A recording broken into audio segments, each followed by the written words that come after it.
The morning Ethan Blackwood's past came to collect its debt, he was doing something as ordinary as hammering a loose board back into the porch steps. The sun had barely cleared the ridge to the east. The sky was that particular shade of pale gray blue that only existed for about 15 minutes before the day committed to something, and the air smelled like pine resin, and the faint sweetness of creek water carried on a westerly breeze. A rooster somewhere in town was doing its job with more enthusiasm than skill. A dog was barking at nothing, or at everything, the way dogs sometimes did when the world felt slightly off its axis and only they could sense it. Ethan drove another nail and didn't think about any of it. He was 41 years old, though he could have passed for older on bad days and younger on good ones. His hair had gone gray at the temples early. Stress and hard living did that. And he kept it short because long hair was a liability in a fight, and old habits were the kind that burrowed deep. His face had been rearranged by life more than once. A nose that sat just slightly off-center from the last time it was broken. A pale crescent scar along the left side of his jaw from a knife that had come a quarter inch from being a much more serious problem. His hands were oversized for his frame, knuckled and scarred. The kind of hands that told their own story if you knew how to read them. He drove the nail flush and moved to the next loose board. Inside the house, he could hear Thomas moving around. Cabinet doors. The particular groan of the third floorboard near the kitchen table. The one Ethan had been meaning to fix for 2 years and never quite gotten around to. The sound of a tin cup being set down harder than necessary, which meant the boy was in one of his moods. Thomas was 12, almost 13, and moods had become a near-constant weather pattern. "You planning on eating before you disappear?" Ethan called without turning around. A pause. Then, "I wasn't going to disappear." "You were going to disappear. You've got that look." The screen door opened with its characteristic squeal of protest. Another thing on the list, never quite addressed, and Thomas appeared holding a piece of bread with something smeared on it that might have been last night's preserves. He was a lean kid, dark-eyed and serious in that way that 12-year-olds get when they've decided seriousness is a personality. He had a habit of watching things carefully before he reacted to them, which Ethan privately thought was one of the better traits a person could develop. "I was just going to go down to the creek," Thomas said. "I know. To fish." "I know that too." Thomas leaned against the porch railing and took a bite of his bread. Chewed. Studied his adopted father with those careful dark eyes. "You don't care." "I care. I just know your tells." "I don't have tells." Ethan finally looked up from the porch step and met the boy's gaze with a flat expression that said, without any words at all, "You absolutely have tells." Thomas looked away first. He always looked away first, though he'd gotten better at making Ethan work for it over the past year. "Be back before noon," Ethan said. "Yeah, all right." "And don't go past the second bend." Thomas said nothing, which in his particular language meant, "I hear you, but I'm not committing to anything," and disappeared around the side of the house toward the creek path. Ethan watched him go.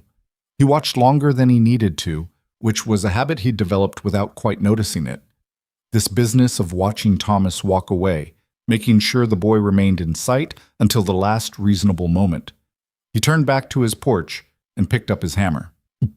Redemption Creek was not a town that had ever been written about in any newspaper worth reading, and its residents, all 60-odd of them, were generally fine with that arrangement.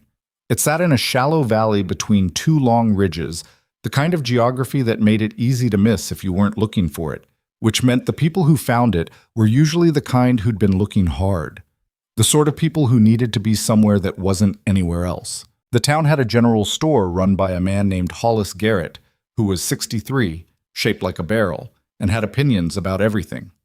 It had a small livery at the east end of the main track run by a weathered woman named Pearl Dawson, who spoke rarely and accurately. There was a rooming house, a blacksmith, a building that served as a combination meeting hall and occasional infirmary, and a saloon that had been called the Broken Spur for reasons lost to collective memory. That was Redemption Creek. It wasn't much, but it was functional, and it had the particular quiet quality of a place that had achieved a fragile equilibrium and was trying not to disturb it. Ethan had come here 8 years ago with nothing but a horse, a boy of 4 sleeping against his shoulder, and a name he'd gotten from a dead man, a man who'd told him, with what turned out to be his last breath, that Redemption Creek was the kind of place that didn't ask questions. That had been exactly right. He'd built his homestead a half-mile from town proper, at the edge of the tree line where the creek bent north. He grew what he could, hunted when he needed to, did occasional work for Hollis or Pearl when they needed a strong back, and didn't need to know why the work was getting done. Over time, he became part of the town's furniture.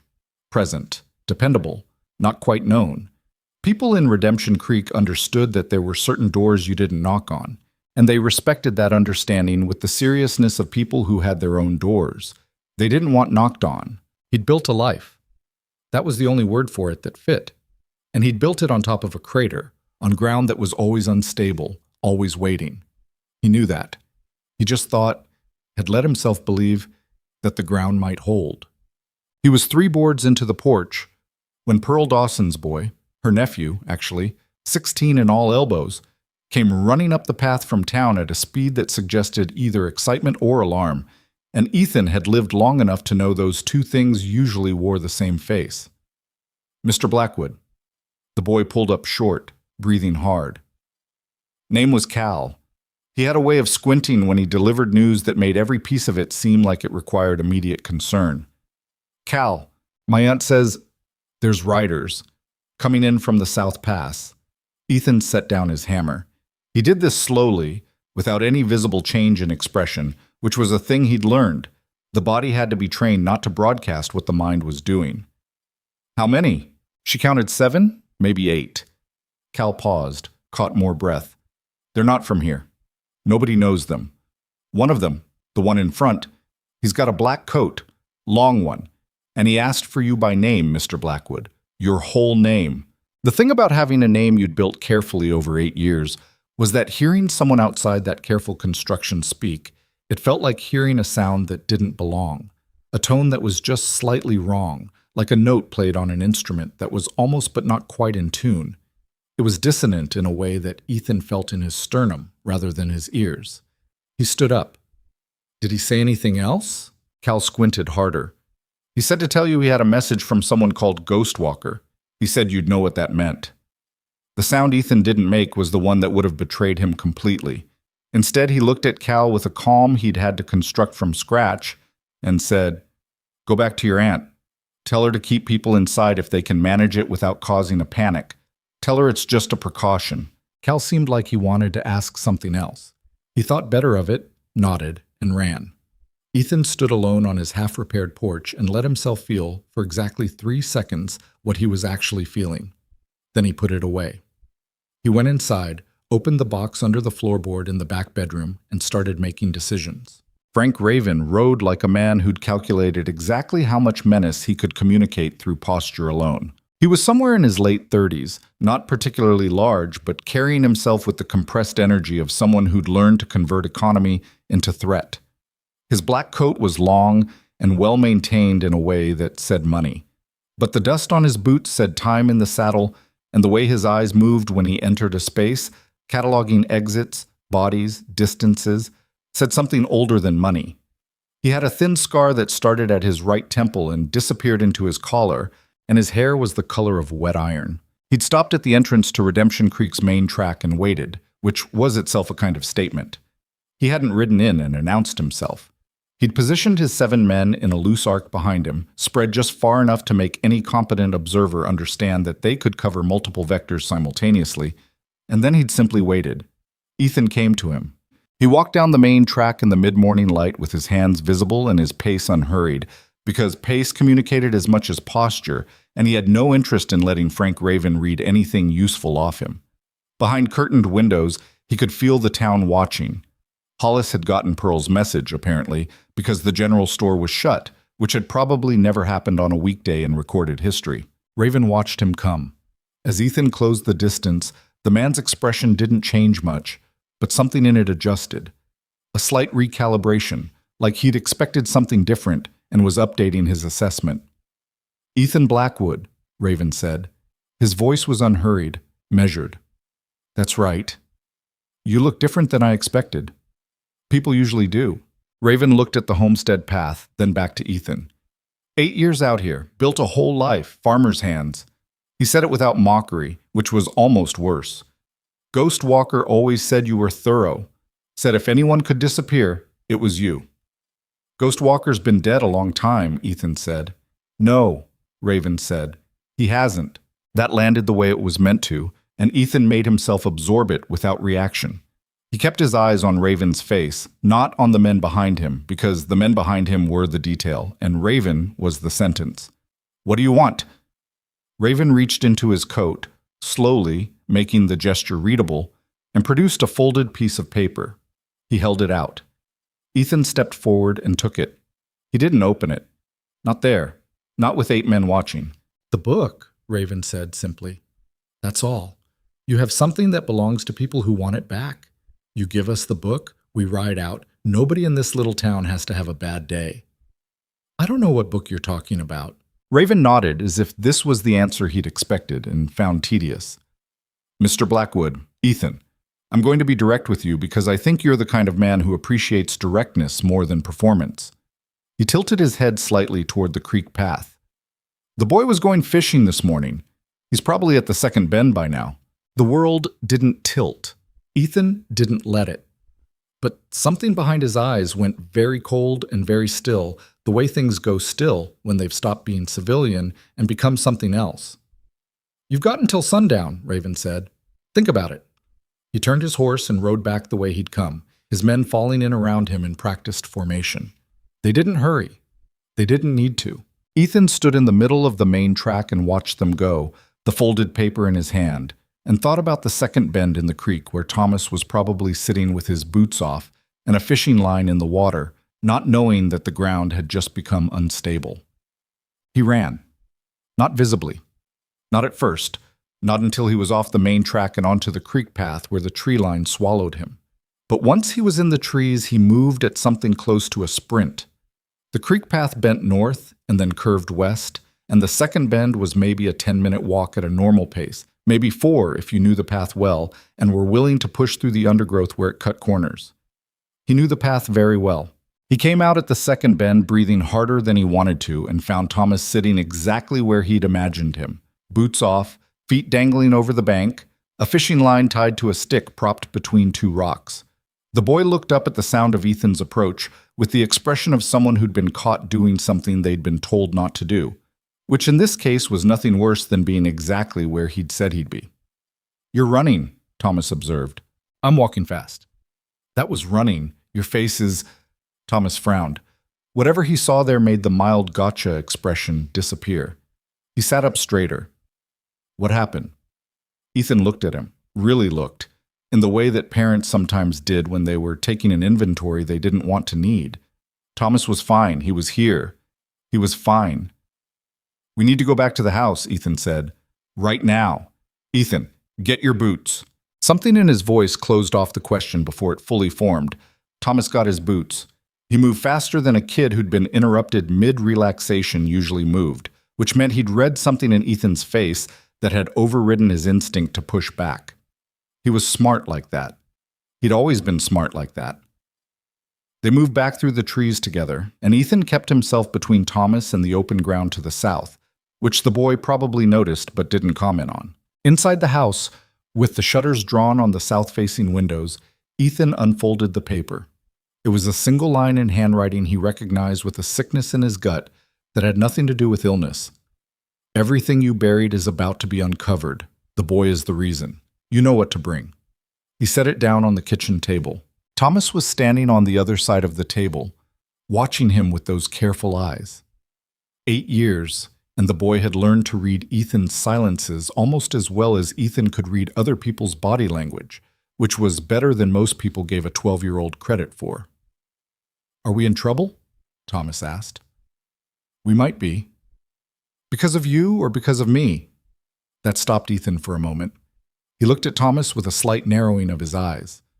What makes you ask it that way? Thomas shrugged, but the shrug was studied, the way shrugs got when they were covering for something more pointed underneath.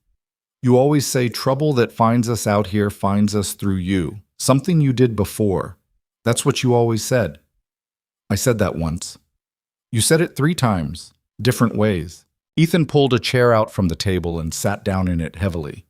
He was quiet for a moment, looking at the paper, then at the wall above the window where a small painted wooden cross hung. Not for religious reasons. just because it had been here when he moved in and he'd never seen a reason to take it down. Then he looked at Thomas. "There are men in town," he said. "They came looking for me. They know things about my past, things I haven't talked about." He let that sit for a second. "I need to know that you trust me. Not trust me to explain everything right now, because I can't do that yet. But trust that I'm telling you what I can." Thomas looked at him steadily. "I always trust you." I know you do." Ethan exhaled. "I need you to stay in this house today. Lock the back door. If anything happens, if I'm not back by dark, I need you to go to Pearl Dawson's, through the back, through the trees, not the main track." "Why wouldn't you be back by dark?" "I will be. I just need you to know the option." Thomas looked like he wanted to argue. He swallowed it. Okay, Ethan echoed. He stood up, went to the back bedroom, and began making preparations that were different from the ones he'd started earlier. More serious ones, the kind that had been in storage for 8 years and hoped to stay there. He sat on the edge of the bed with a rifle across his knees and thought about Ghostwalker, about the book, about the name Frank Raven and all the ways that name connected to things that should have stayed in the past where he'd left them. Ghostwalker. The name opened something in his chest like a blade in a sealed room. His real name was Daniel Cole. That was the first thing Ethan had learned when he was 18 and had come to the end of the road he'd been on. A road that started with a dead father, a desperate mother, and the particular arithmetic of poverty and violence that turned young men into instruments. Daniel Cole was 52 years old, lean and white-haired even then, with eyes the color of creekstone in winter, and a patience so absolute it registered as a kind of pressure. He'd found Ethan not by chance, but by design, which Ethan hadn't known until much later. He'd called himself Ghostwalker because he'd made a career out of passing through situations that should have been fatal and coming out the other side with minimal evidence of his passage. He was precise, methodical, and he believed, genuinely believed, which was the thing that made him both effective and dangerous, that the violence he practiced was a form of surgery on a diseased world. Ethan had believed that too, for a long time. Ghostwalker had taught him everything, not just the obvious things, the skills that lived in muscle and reflex and the cold mathematics of combat, but the subtler things, how to read a room, how to read a person, how to disappear in plain sight, how to build a version of yourself that other people would see and believe in while the real version stayed hidden. He'd called Ethan Ghost Shadow. Not because Ethan was a pale imitation, but because a shadow was proof of presence, he'd said. A shadow was cast by something real. For 6 years, Ethan had been Ghost Shadow. And then he'd done something that couldn't be undone, seen something that couldn't be unseen, and he'd found a 4-year-old boy alone in the wreckage of a situation that had gone horribly wrong, and something in him had simply stopped. Not his heartbeat, not his breathing, his certainty. His absolute certainty that the life he was living was acceptable had stopped, as if a mechanism had broken that couldn't be repaired. He'd taken the boy, and he'd run. He'd run as far as Redemption Creek, and he'd built a porch, and he'd hammered nails, and he'd named the boy Thomas because the boy had needed a name, and for 8 years he'd tried to be something he'd never been trained to be. A decent man. The riders came back at dusk. Ethan had spent the afternoon watching the South Pass from a position in the tree line where he could see without being seen. An old habit, an old skill. He'd counted the riders the first time they'd ridden out, committed their positions and movements to memory, noted the way they spread and the way they communicated, which told him their level of coordination and training. They were professionals. Not the highest level, not the kind that Ghostwalker worked with, but competent, organized, and comfortable with violence. The kind of men who'd done this before and would do it again. When they came back at dusk, they came without pretense. 3 of them split off toward the homestead from the north. 2 more took the east approach. Raven himself came up the main track with the remaining 2, riding slow and easy like a man who'd already decided how the evening was going to go. Ethan was behind him, not at the homestead. He'd made sure of that, had sent Thomas out through the back with explicit instructions an hour ago, had watched the boy disappear into the tree line toward Pearl Dawson's. The homestead was empty. The riders were riding toward nothing. He let them realize this before he spoke.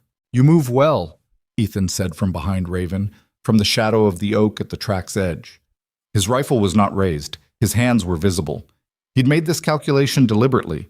Raising a weapon against 8 men in the open was a statement of either desperation or insanity, and he needed Raven to see something more controlled than that. But your men telegraphed their split formation about 30 seconds before they execute it.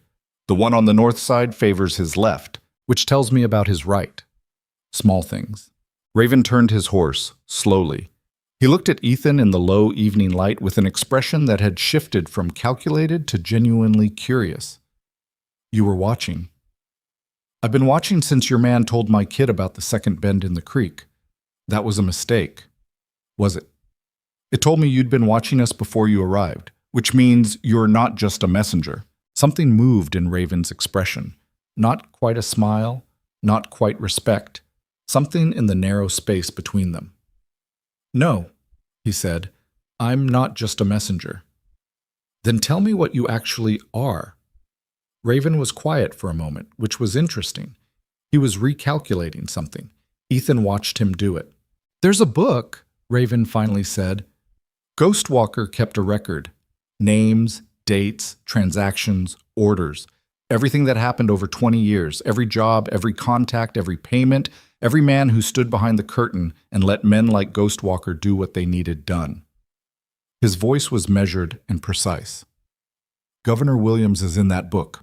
So are 6 other men currently holding positions of significant power. That book is the only thing that exists that could bring any of them down. And you want it to bring them down, Ethan said. Not a question.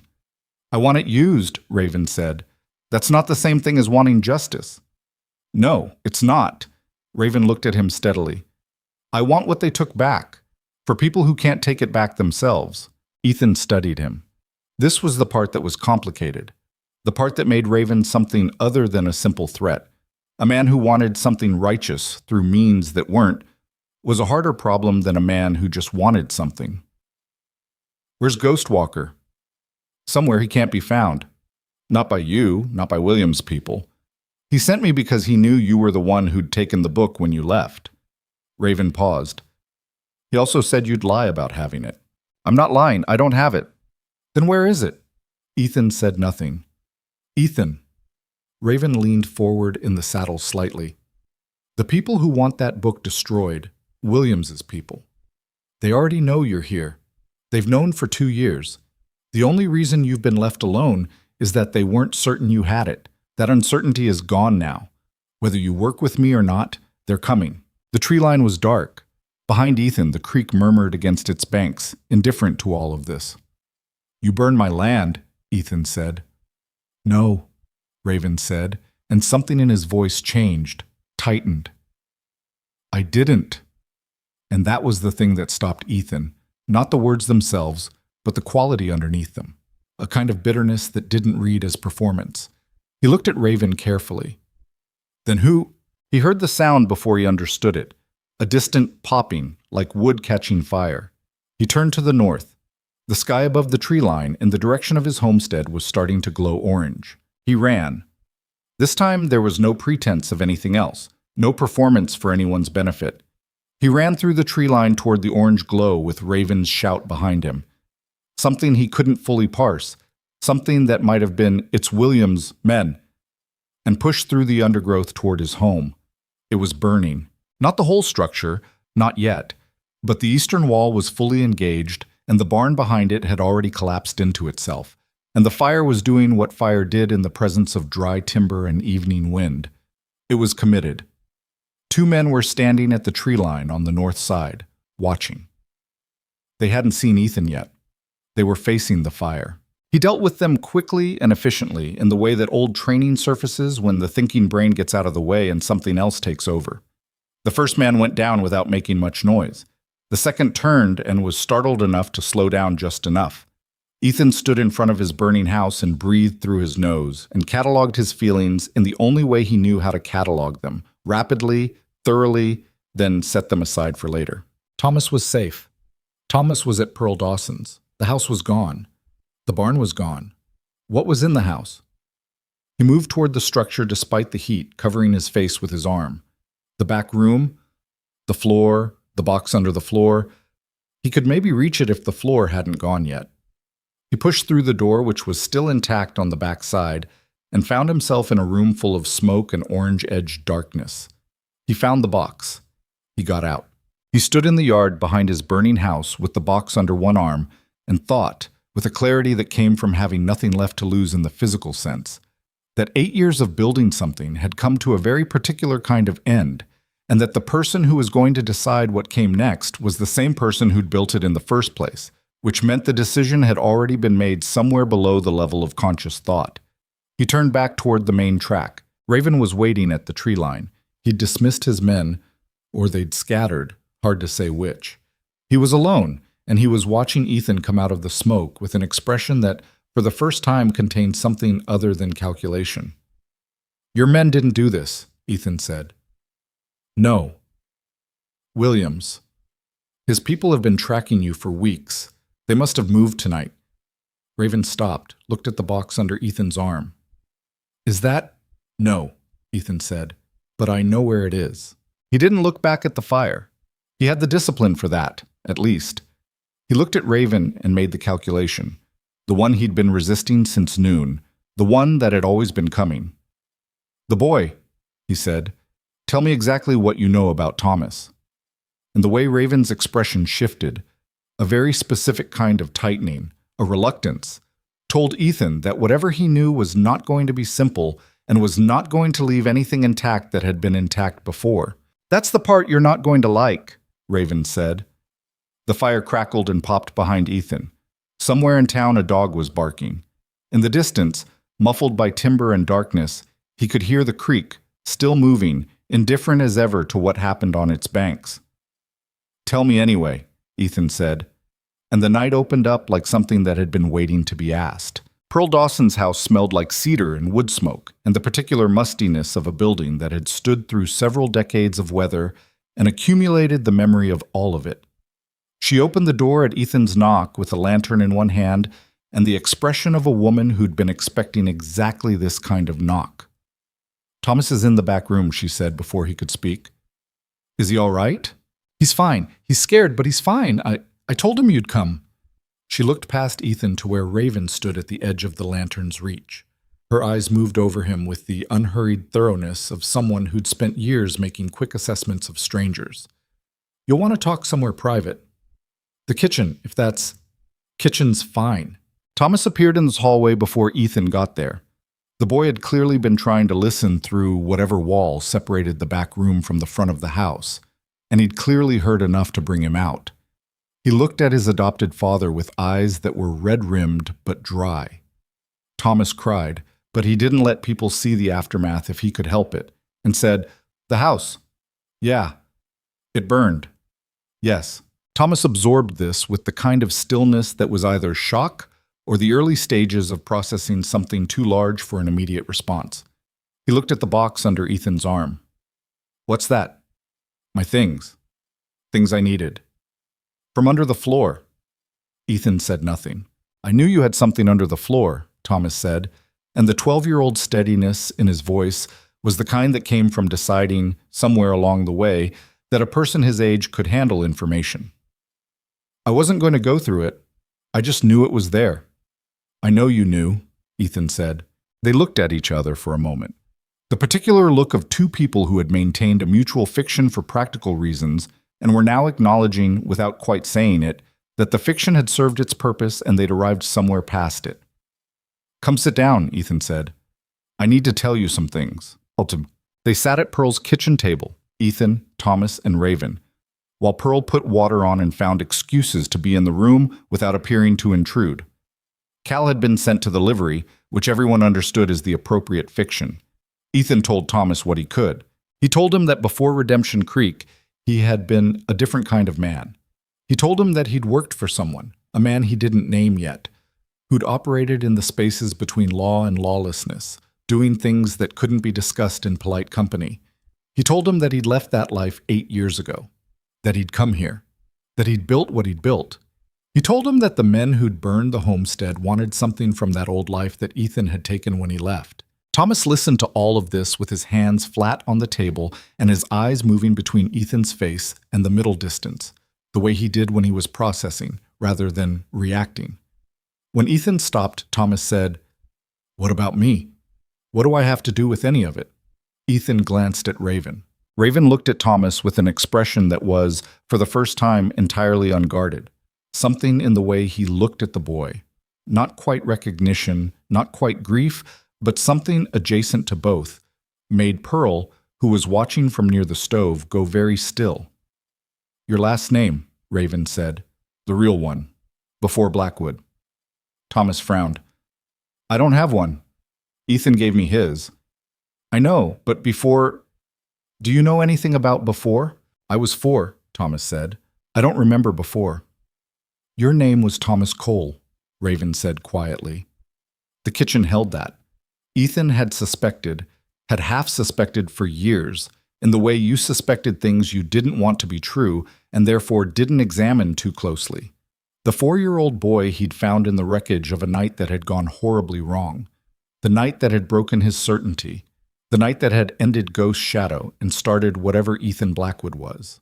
Thomas Cole. Daniel Cole was Ghost Walker's real name.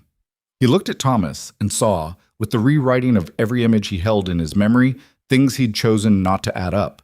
The way the boy held himself, the patience, the careful eyes that cataloged exits. "Ghost Walker is your father," Ethan said. He kept his voice level because Thomas needed level.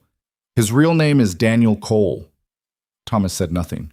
He looked at the table. "I didn't know," Ethan said. "Not for certain. I suspected later, but I didn't." He stopped. Because that was almost true, but not quite. And Thomas deserved better than almost true. "I suspected more than I let myself know. I didn't want to know." "Why?" Thomas asked. His voice was very quiet. "Because if you were his son, then everything I knew about that night was a lie. And I needed it not to be a lie because I needed the reason I left to be clean." "Was it clean?" "No," Ethan said. "It wasn't." Raven, who had been watching this exchange with the expression of a man who'd delivered news before and knew when to be quiet, said, "There's more, but it can wait until morning." "Tell me now," Thomas said. He looked up from the table with those red-rimmed, dry eyes, and 12 years old or not, there was something in them that was older than the face that framed them. "Tell me all of it now. I'd rather know." Raven looked at Ethan. Ethan nodded, almost imperceptibly. "You have a sister," Raven said. "Her name is Emma." The water on Pearl's stove began to boil. Nobody moved to take it off. Outside, the sky to the north still glowed faintly orange, the homestead burning down to embers in the dark.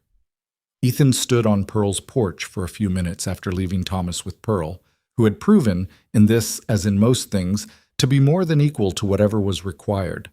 She'd put a hand on the boy's shoulder and told him something in a low voice, and Thomas had exhaled like he'd been holding his breath for an hour, which he probably had. Raven came out and stood beside him. For a while, neither of them said anything. The creek murmured in the distance. Something in the night made a sound that might have been an owl. "Ghost Walker," Ethan said finally. "Is he actually alive?" "Barely," Raven said. "He's been in hiding for 3 years. Williams's people found him last spring. He's been moving since then, but he's not well." He paused. "He asked me to find you." "He asked you," Ethan said, not through a letter, not through someone else. He sent you directly." "Yes." "Why you?"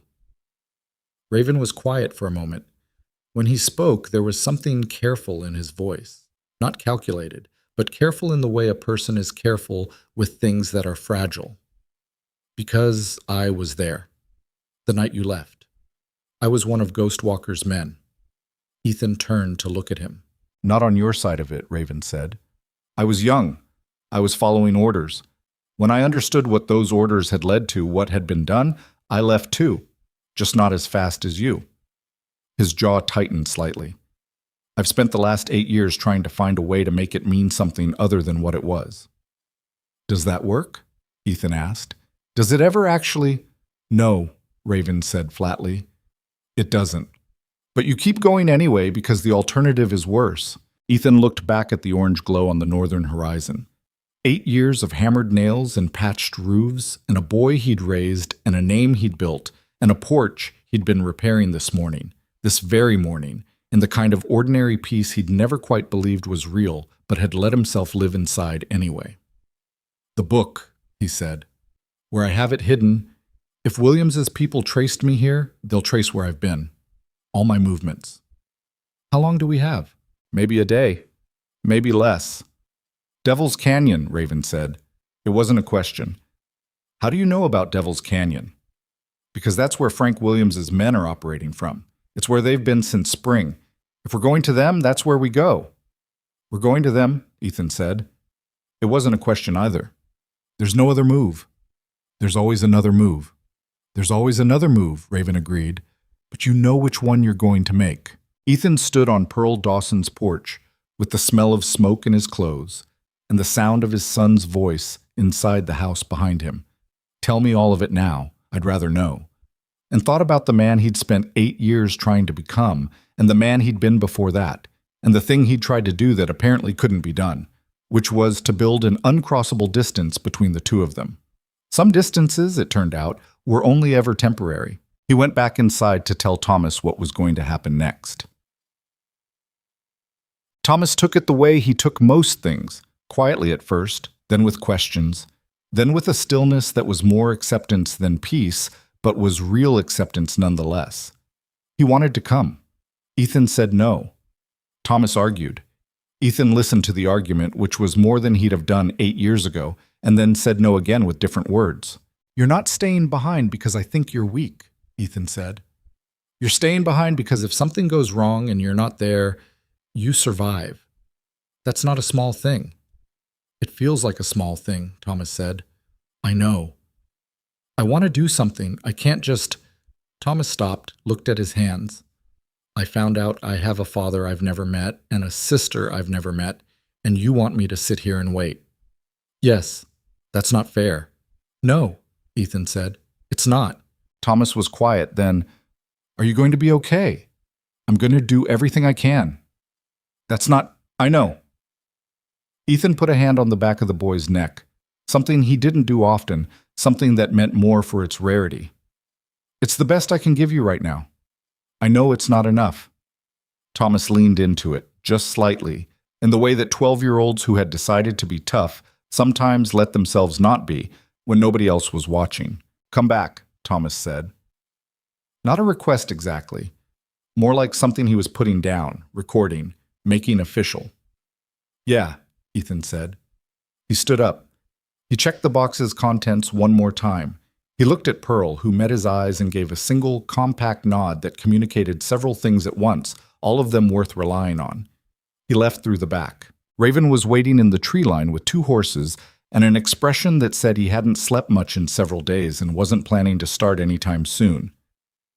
They rode south. Behind them, Redemption Creek settled into its nighttime quiet, cautious, watchful. The particular silence of a place that knew something had been set in motion and was waiting to see what it brought back with it. The creek moved. The stars held their positions. The orange glow to the north had gone dark. Somewhere ahead, in the difficult country below the canyon ridges, 8 years of buried things were waiting to be dug up, and Ethan Blackwood, who was also Ghost Shadow, who was also just a father with a hammer and a son who told him he didn't have tells, rode toward them with his jaw set and his eyes open, and the specific, exhausted determination of a man who had learned, the hardest possible way, that some doors stayed unlocked no matter how many walls you built around them. He didn't look back. They rode through the night without talking much, which suited both of them. The trail south from Redemption Creek descended through timber country before opening into a long stretch of broken rock and sparse scrub that the locals called the Flats. Though it wasn't flat, it rolled and dipped in shallow waves, the kind of terrain that looked passable from a distance and became increasingly dishonest the longer you spent on it. The horses picked their way through it with the cautious attention of animals that understood the ground couldn't be trusted. And Ethan found himself thinking in the way the mind went sideways when the body was occupied with movement and the immediate danger had receded to a low background frequency, about the specific quality of the silence Thomas had maintained when Raven said the name Emma. Not surprise. The boy hadn't looked surprised. He'd looked like something had been confirmed. Ethan filed that away and kept writing. Raven rode well, economically, without wasted motion, reading his horse the way experienced riders did without thinking about it. He'd been quiet since they left Pearl's tree line, which Ethan appreciated. There was a kind of person who filled silence with noise because silence made them uncomfortable, and then there was a kind of person who understood that silence had its own information content and was worth preserving. Raven was the second kind. It didn't make him trustworthy, but it made him easier to be around. When they stopped to water the horses at a shallow creek crossing around what Ethan estimated was 2 a.m, Raven finally spoke. "You're thinking about the boy's reaction," he said. Not a question. Among other things, he knew something, not the details, but he knew. The way kids know things when adults have been almost telling them their whole lives. Raven crouched at the creek's edge and splashed water on his face. When he straightened, the lantern light from the small shuttered lamp on his saddle caught the scar along his temple. Ghostwalker talked about him, more than you'd expect from a man who claimed he didn't have attachments. "Ghostwalker doesn't have attachments," Ethan said. "He has assets and liabilities." "That's what I thought too." Raven looked at the water. "I'm not sure anymore." "What changed your mind?" "The way he said the boy's name. There's a way people say names when the name is just information, and a way they say it when the name is something else." He paused. "He said Thomas the second way." Ethan didn't respond to that. He let his horse drink and looked at the dark tree line on the southern bank and thought about Daniel Cole, Ghostwalker, a man he'd spent 6 years watching operate with a precision and detachment that had seemed, when Ethan was young enough to find such things admirable, like the ultimate form of self-mastery. The idea of that man saying a child's name with anything other than strategic calculation felt wrong, in the way things felt wrong when they didn't fit the model you'd built. But then again, the model had already been breaking apart for hours. "Tell me about Emma," he said. Raven was quiet for a moment, in a way that wasn't reluctance exactly, but felt adjacent to it, like a man deciding how much of something to lift at once. "She's 10, maybe 11 now. She's been with a woman named Catherine Johnson in a settlement about 40 miles east of the canyon. Catherine was—" He stopped, reshaped whatever he'd been about to say. "She was connected to Ghostwalker, a long time ago. The massacre that happened 8 years ago, the one you were present for. Catherine and her children were supposed to be part of it. They weren't, because someone moved them the night before. That someone was Ghostwalker. He moved his own family," Ethan said. "He moved them and didn't tell anyone, including them, who he was. Catherine raised Emma as her own. She doesn't know Emma is Daniel Cole's daughter. She just knows she's been keeping the girl safe and keeping her mouth shut for 8 years, and that someone would come eventually to collect what needed collecting." The creek moved around the horse's hooves. An insect made a sustained noise somewhere in the dark. "What did Thomas and Emma have to do with the Black Book?" Ethan asked. "Their existence is the evidence," Raven said. "Ghostwalker kept records, yes, names, transactions, orders. But the book on its own is documents.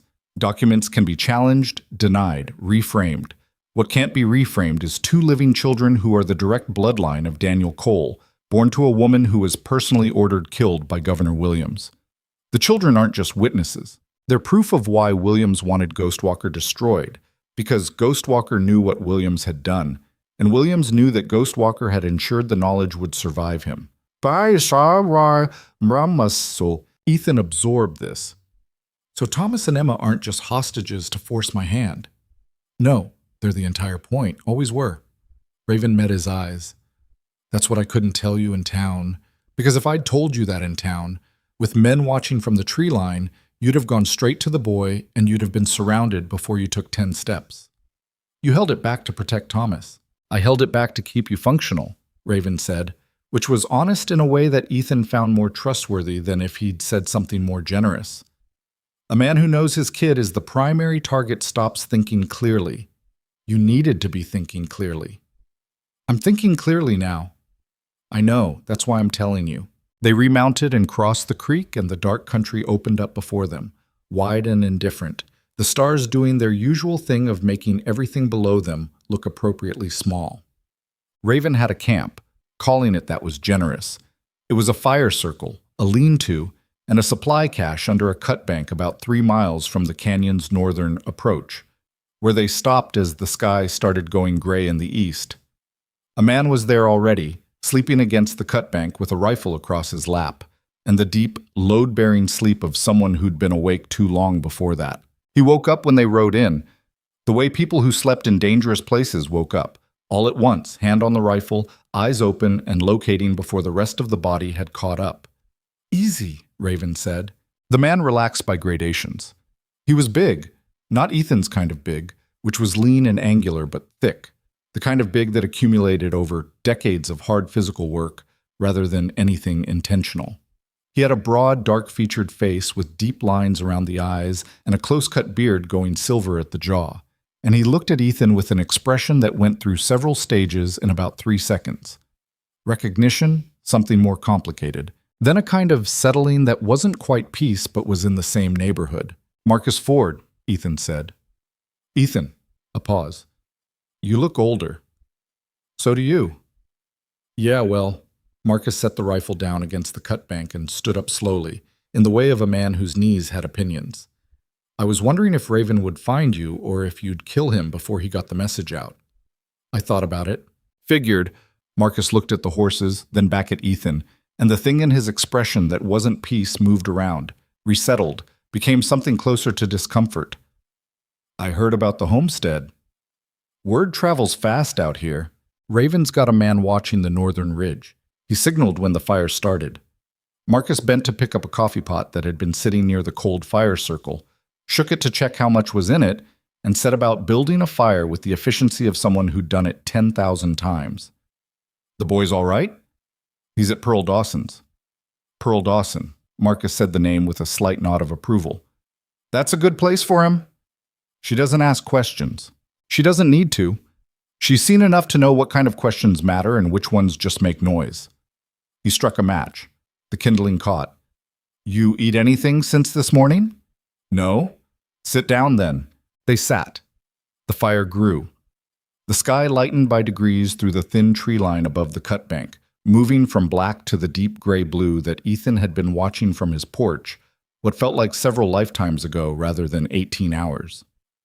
He accepted a cup of coffee that was too strong and too hot, and drank it anyway, and felt it do its work, and thought about Marcus Ford. He'd known Marcus for 5 years before Redemption Creek. They'd worked together on 4 jobs under Ghost Walker's direction, the kind of work that didn't have a polite name. Marcus was competent, controlled, and had possessed, in those days, a quality that Ethan had come to think of as moral flexibility. Not amorality exactly, but a capacity to convince himself that the ends produced by the means were sufficient justification for the means. It was a quality Ghost Walker cultivated in his people deliberately, like a gardener tending a specific kind of plant. Ethan had had it too once. What had happened between them, the thing that had never been fully addressed, that had been folded up and put away when Ethan left, was tied to the same night that everything else was tied to. The night that had ended Ghost Shadow. The night he'd found Thomas. "You knew," Ethan said. He said it quietly, without heat, which he thought was probably more uncomfortable for Marcus than if he'd said it with heat. Marcus looked at his coffee. "Ethan, you knew what the job was that night. What it actually was. I didn't know about the children, but you knew about the rest of it. You knew it wasn't—" Ethan stopped, chose his words with the care of a man who'd had 8 years to compose them and still didn't feel ready. "You knew it wasn't what Ghost Walker told me it was." Marcus was quiet for a long time. The fire popped. A bird somewhere in the trees said something declarative and then stopped. "Yeah," Marcus said finally. "I knew. And you didn't tell me." "No." "Why?" Marcus looked up from his coffee and met Ethan's eyes with the expression of a man who'd been trying to answer that question for 8 years and had arrived at an answer that didn't satisfy him. "Because I told myself it was going to go clean, that nobody who wasn't supposed to get hurt would get hurt, that Ghost Walker had controlled the variables." He shook his head. "I was lying to myself, and I knew I was lying to myself, and I did it anyway because the alternative was telling you and watching you walk, and then I'd have to decide whether to walk too, and I wasn't ready to walk. So you let me go in blind." "Yes." "And people died." "Yes." The words sat there between them, plain and heavy, without any decoration or mitigation. Ethan looked at it for a moment, then looked at Marcus, and found that the thing he'd expected to feel, the anger that had been abstract for 8 years because Marcus Ford had been a name without a face for 8 years, was present but quieter than expected. Not forgiven, not excused, just present, Like an old injury that ached when the weather changed but didn't stop you walking. Is that why you're here? Ethan asked. For this? Partly. Marcus looked at his hands. And partly because if Williams's people get to that book before we do, everything that happened that night, everything, becomes a footnote that nobody ever reads. All those people, all of it, just gone, like it didn't happen. His jaw worked. I can't live with that more than I've already lived with everything else. You've been living with it just fine for 8 years. I've been surviving it, Marcus said. That's different. Raven, who had been crouched at the fire's edge with his coffee and the good sense to stay quiet through all of this, said, We have until tomorrow evening, maybe. Williams's people are going to trace Redemption Creek to the canyon by then. Whatever we're doing, we need to move today. Ethan drained his cup. Set it down. Tell me about the canyon. Quote, Devil's Canyon wasn't a natural formation so much as an argument between geography and human stubbornness that geography was slowly winning. It was a former mining operation cut into the eastern face of a long ridge, the kind of place that had probably produced decent ore for a decade or two, and then stopped being profitable and should have been abandoned, but had instead been repurposed by the kind of people who needed a fortified, remote, defensible location and had the resources to make it functional. Williams's men had been there since the previous spring, Raven said. There were somewhere between 15 and 20 of them on any given day, rotating in and out through a supply route that came in from the south. The canyon itself had 2 approaches, a narrow track from the north that went through a choke point between 2 rock faces, and a wider but steeper descent from the eastern ridge that required ropes for the last section and was therefore useless for anyone who needed to move fast or bring horses. The north approach is the obvious one, Marcus said. He'd spread a hand-drawn map on the ground between them. Rough, functional, clearly drawn from memory. They'll have it watched. Minimum 2 men at the choke point, probably 4 at night. What about the eastern ridge? Ethan asked. It's hard. I know it's hard. Can it be done? Raven and Marcus looked at each other. Not reluctance, exactly. More like 2 people making a joint assessment of whether they wanted to say something out loud that would commit them to a course of action. It can be done, Raven said. Not quietly, and not without leaving someone on the north approach to pull their attention. Meaning someone goes in the front door as a distraction, Ethan said. Meaning someone goes in the front door as a distraction, Raven confirmed. That would be me, Marcus said. He said it without drama, in the flat, matter-of-fact tone of a man who'd made the calculation and arrived at the only answer the arithmetic supported. I know 2 of Williams's men personally, from before.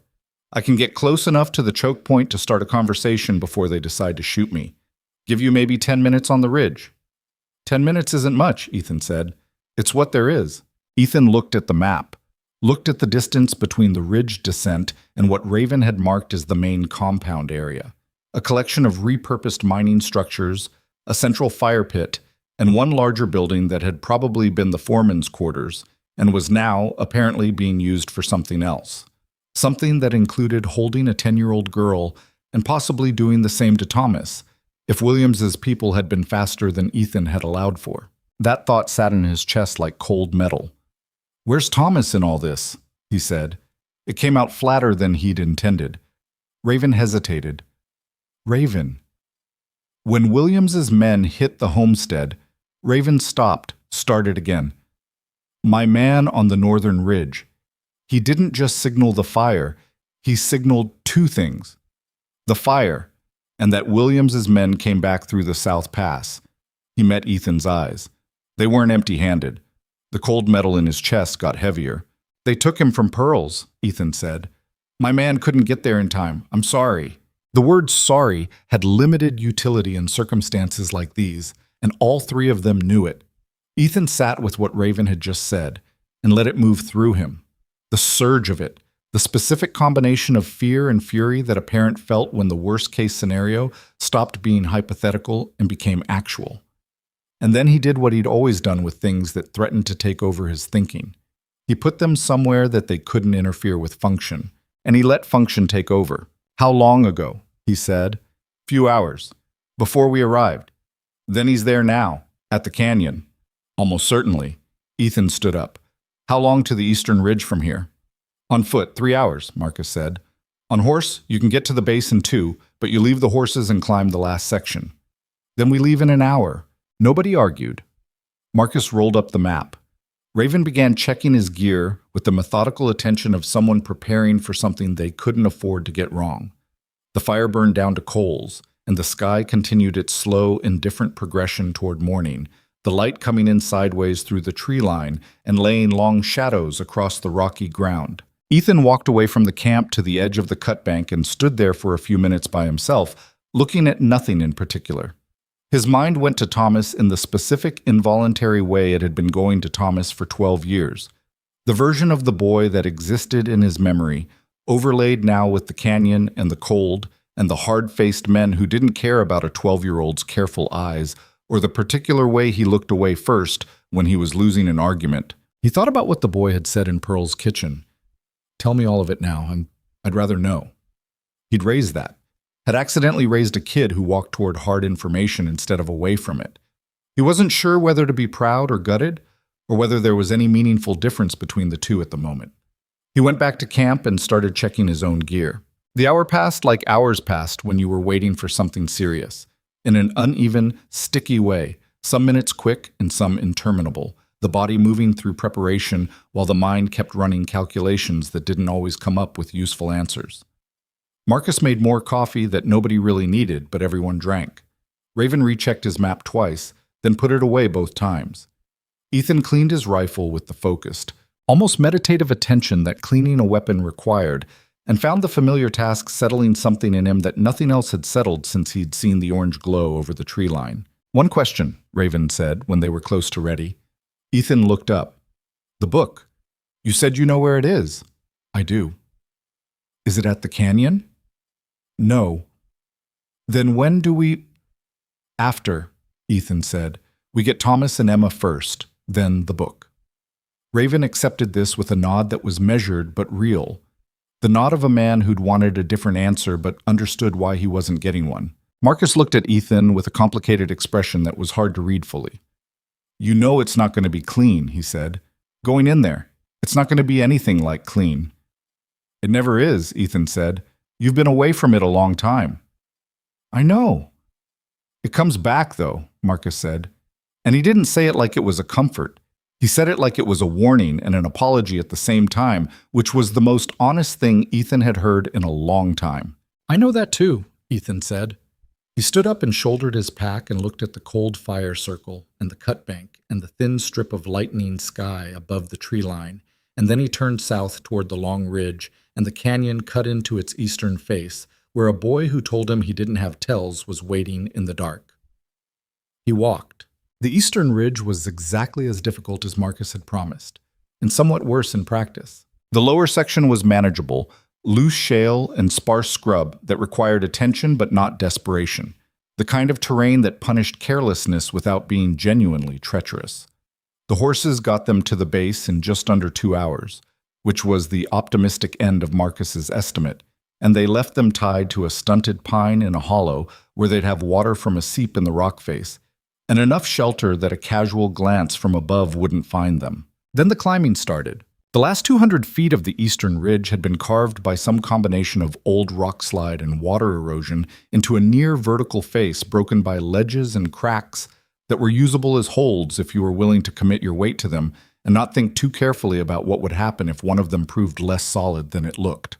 There was a fixed rope on part of it, old, sun-bleached, of uncertain vintage, that Raven tested by yanking hard 3 times before trusting it with anything more significant. It held.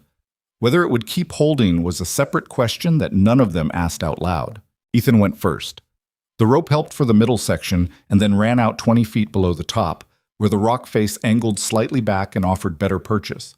He climbed the last section on friction and handholds, found a stable ledge near the top, and lay flat to look over the rim. The canyon spread below him. From this angle, it looked smaller than it had in imagination, tighter, more compressed. The mining structures clustered around the canyon floor in a way that made the whole operation feel improvised and temporary, which it probably was. He counted the buildings, 4 substantial ones, 2 that were partially collapsed and being used for storage from the look of it, and the larger structure Raven had marked as the foreman's quarters sitting at the far end of the canyon against the northern wall. Firelight from 2 separate points. Movement. He clocked 4 men visible from this angle, which meant there were others in the structures or in positions he couldn't see from the rim. He signaled down to Raven. Raven began climbing. The weight while Raven made the ascent was the kind of weight that had a particular texture, suspended, stretched, every sound from the canyon below acquiring potential significance. Wind moved through the scrub at the canyon rim and carried voices upward in fragments, the way sound traveled in narrow enclosed spaces, bouncing off stone walls and arriving incomplete and slightly disorienting. He couldn't make out words. He could make out tone, which was relaxed, which was good. Relaxed meant they weren't expecting anything yet. Raven came over the rim breathing hard, lay beside Ethan, and looked. "Marcus should be at the north approach by now," he said, barely above a whisper. "How long does he need to hold them?" "As long as it takes." Raven studied the canyon floor. "The foreman's building, that's where they'll have put Thomas. It's the only structure with a lock worth mentioning." "And Emma? Same place, probably. If Williams's people know about her, sorry, and they do, or they wouldn't have sent men to the settlement. They'd want both of them together. Easier to control." Ethan looked at the distance between the rim and the canyon floor. 40 feet, maybe 45, dropping onto the eastern wall of the foreman's building if they went straight down. The wall had no windows on this side. Cover until they reached the corner. "The rope from the north section," Ethan started. "Already thinking it," Raven said. He was already moving back from the rim, pulling the coil from his pack. They anchored it to a rock formation at the rim's edge that looked like it had been sitting there since before either of them was born and would probably continue sitting there after, drove 2 additional anchor points with the hardware Raven had brought for exactly this purpose, and tested the whole arrangement with combined weight before committing. It held. Ethan looked at Raven. "You ready?" "No," Raven said, which was honest. "But let's go anyway." They went over the rim. The descent was fast, controlled, but fast.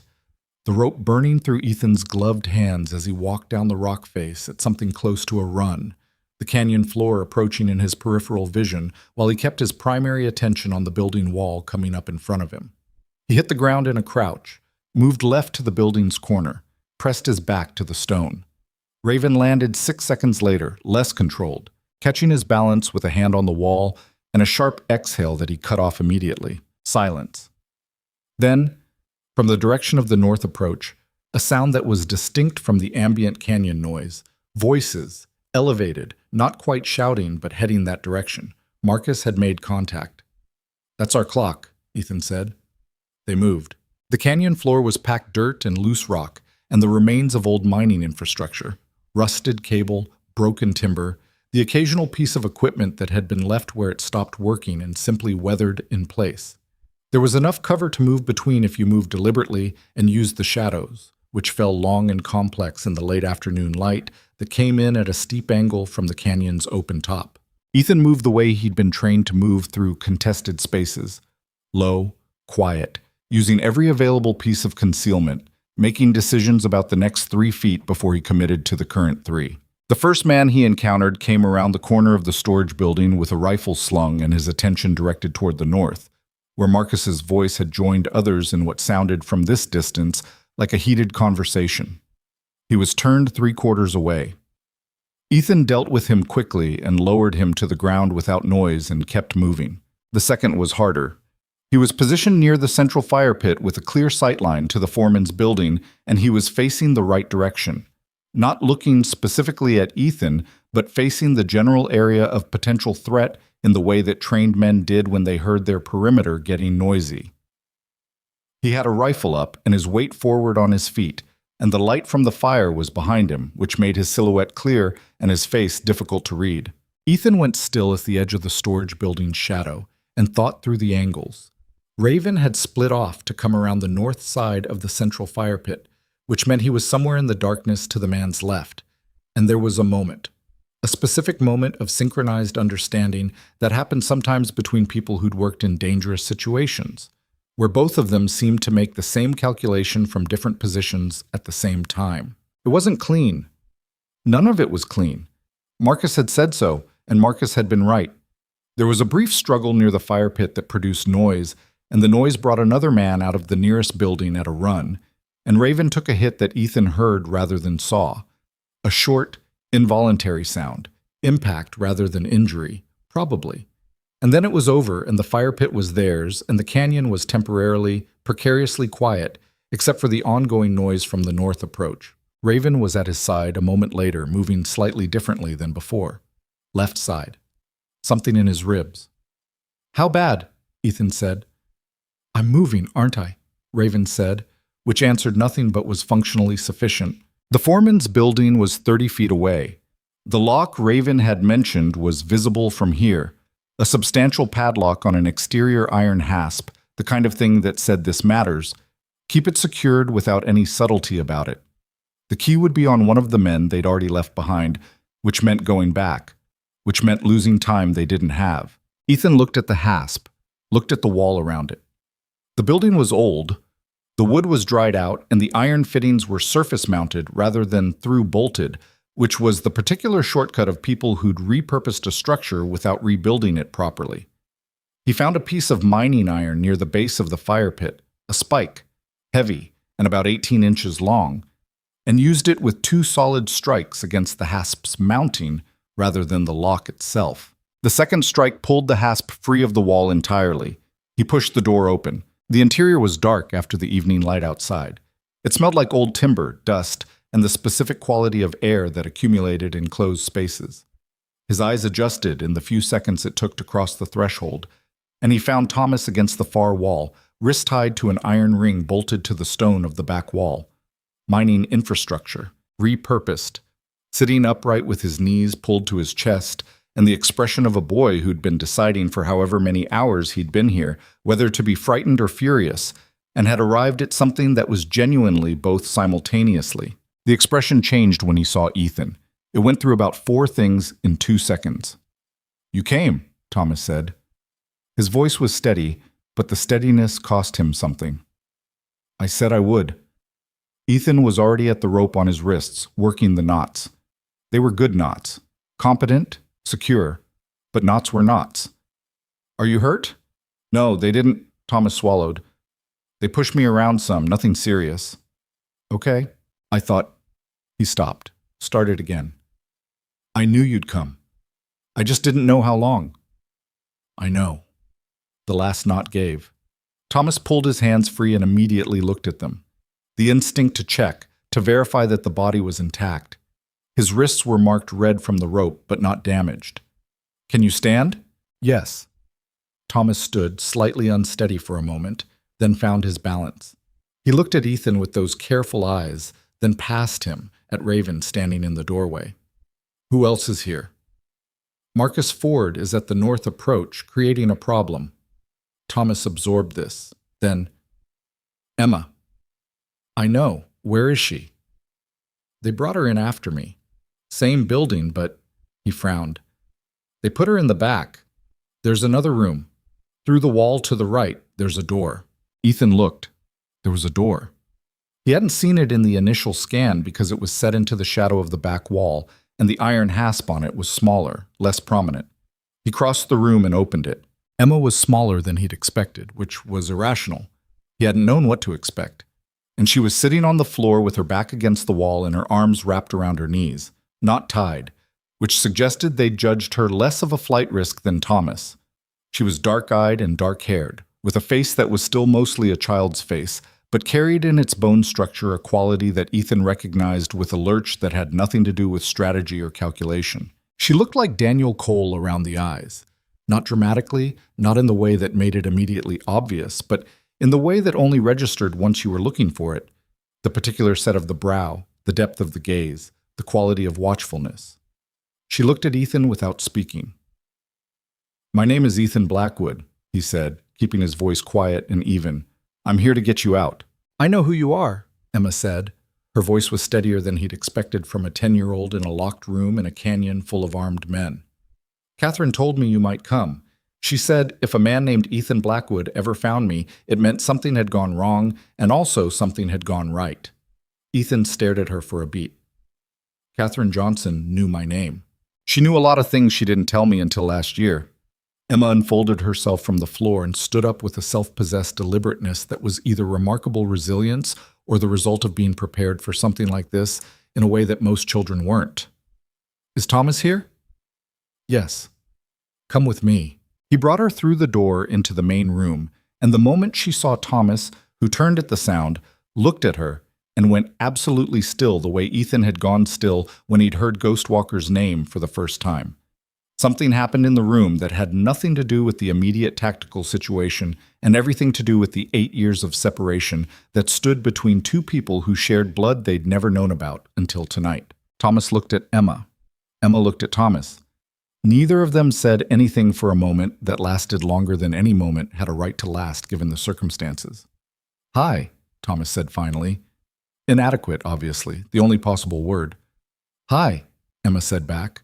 Raven appeared in his doorway with an expression that said the North Approach situation was developing in ways that required attention. "We need to move. Marcus isn't going to hold them much longer, and when he stops holding them, they're going to figure out what the noise at the fire pit was." "Go," Ethan said. They went. The canyon floor was more complicated on the way back than it had been going in, because now there were 2 children to account for. And children in tactical situations were a specific kind of problem that training didn't fully prepare you for. They were unpredictable in their reactions. They made noise at wrong moments. And the instinct to protect them overrode other calculations in ways that created vulnerability. Ethan kept Thomas moving ahead of him and let Raven take point with Emma, who moved, he noticed, with more instinctive quiet than Thomas did, lower to the ground, more aware of her footfalls. Something Katherine Johnson had taught her, maybe. Or something she'd simply been born with. They were halfway to the eastern wall when the North Approach situation ended. The sound of it was unmistakable. Multiple voices suddenly louder, a shout, then 2 rapid shots from a rifle that Ethan recognized by its report as Marcus's. Not the weapons Williams's men had been carrying, which ran to heavier calibers. Then more shots, different calibers, coming fast. Then silence, which was worse than the shooting. "Marcus?" Raven said under his breath. "Keep moving," Ethan said. "Ethan, keep moving."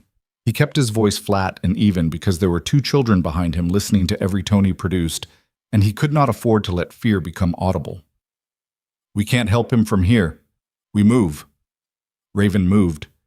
His face said something that his voice wasn't saying, and Ethan filed it and kept his own face controlled and pushed Thomas toward the eastern wall where the rope hung. They heard the men before they saw them. 3 of them coming around the southern end of the storage building at a run, drawn by the noise from the fire pit or from the open door of the foreman's building, or simply by the general intelligence that something had gone wrong in multiple locations simultaneously. They hadn't spotted the group yet. The shadow of the eastern wall was deep, and the light was failing fast as the canyon's steep walls cut off the last of the direct sunlight. Ethan made the calculation in about 1 second. "Get them up the rope," he said to Raven, his voice barely above breath. "Both of them. Now." "What are you— I'll be behind you. Go." Raven looked at him with an expression that communicated significant doubt about this plan. He went anyway, pulling Emma toward the wall with one hand, looking back once. Ethan caught Thomas's arm as the boy started to follow. "Go with Raven," Ethan said. "I'm not— Thomas." He said it the specific way. Not sharp, not soft, the exact register that had always gotten through. Thomas met his eyes. "Go up that rope and don't stop. I will be behind you." Thomas held his gaze for 2 seconds that contained about 4 years of argument compressed into silence. Then he went. Ethan turned back toward the approaching men. What happened next was not clean and not heroic, and not the kind of thing that could be described with any accuracy as controlled. It was fast and it was brutal, and it was the specific, ugly arithmetic of a man who had spent 6 years being trained for exactly this kind of situation and 8 years trying to forget all of it, discovering in the space of approximately 90 seconds that the body remembered what the mind had attempted to bury. Not perfectly. He took a hit across the left shoulder that spun him and cost him more than he could afford to give, and the third man got his hands on him for long enough to be genuinely problematic before the situation resolved. He stood in the near-dark canyon with his shoulder on fire and his breathing ragged and 2 men on the ground around him and one against the wall, and he looked up at the eastern rim and saw Thomas's face looking back down over the edge. The boy had made it, was watching, was waiting. He found the rope. Climbing with a compromised shoulder was a problem that he solved the only way available, which was through the specific leverage of ignoring it. not through any extraordinary capacity for endurance. It hurt, badly and constantly, in a way that colored everything else and made each handhold a separate negotiation between what was possible and what was required. He climbed because Thomas was at the top waiting, and because below him the canyon was becoming noisy again, and because there was no other direction available. Raven's hand found his arm at the rim and hauled him over the edge with the strength of a man who was also dealing with injured ribs and doing it without mentioning them. And Ethan lay on the rock for approximately 4 seconds, allowing himself to exist horizontally before the situation reasserted itself. Thomas was there. Emma was there. Raven was there. "Marcus," Raven said quietly. Not a question. Ethan looked at the canyon rim. The shooting had stopped. The silence from the north approach was the kind that carried its own information. "We don't know," he said. "Ethan, we don't know yet." He said it firmly because Raven needed to function, and uncertainty was more functional than conclusion in the absence of information. He looked at Thomas, who was looking at his shoulder with an expression that was trying hard to be neutral and not quite managing it. "I'm all right." "You're bleeding," Thomas said. "I know, I'm still all right." "Those are not the same thing." "No," Ethan said, "they're not." He got to his feet. The eastern ridge stretched away to the north in the gathering dark, and somewhere below and behind them, the canyon was reorganizing itself around what had just happened, and the men down there would be looking for the route their intruders had used and would find the rope and would know. They had time, some amount of it, not a lot, before the canyon sent men up the ridge behind them. Emma had been watching Ethan with those dark, evaluating eyes since he'd come over the rim. She hadn't said anything during any of it, the climb, the waiting, the arrival. Now she said, "You're him. Ghostwalker talked about you." Ethan looked at her. "When did you talk to Ghostwalker?" "Once. About 2 years ago. He came to where Catherine lives. I wasn't supposed to see him, but I did." She paused. "He said there was a man called Ghost Shadow who had left and taken something important with him.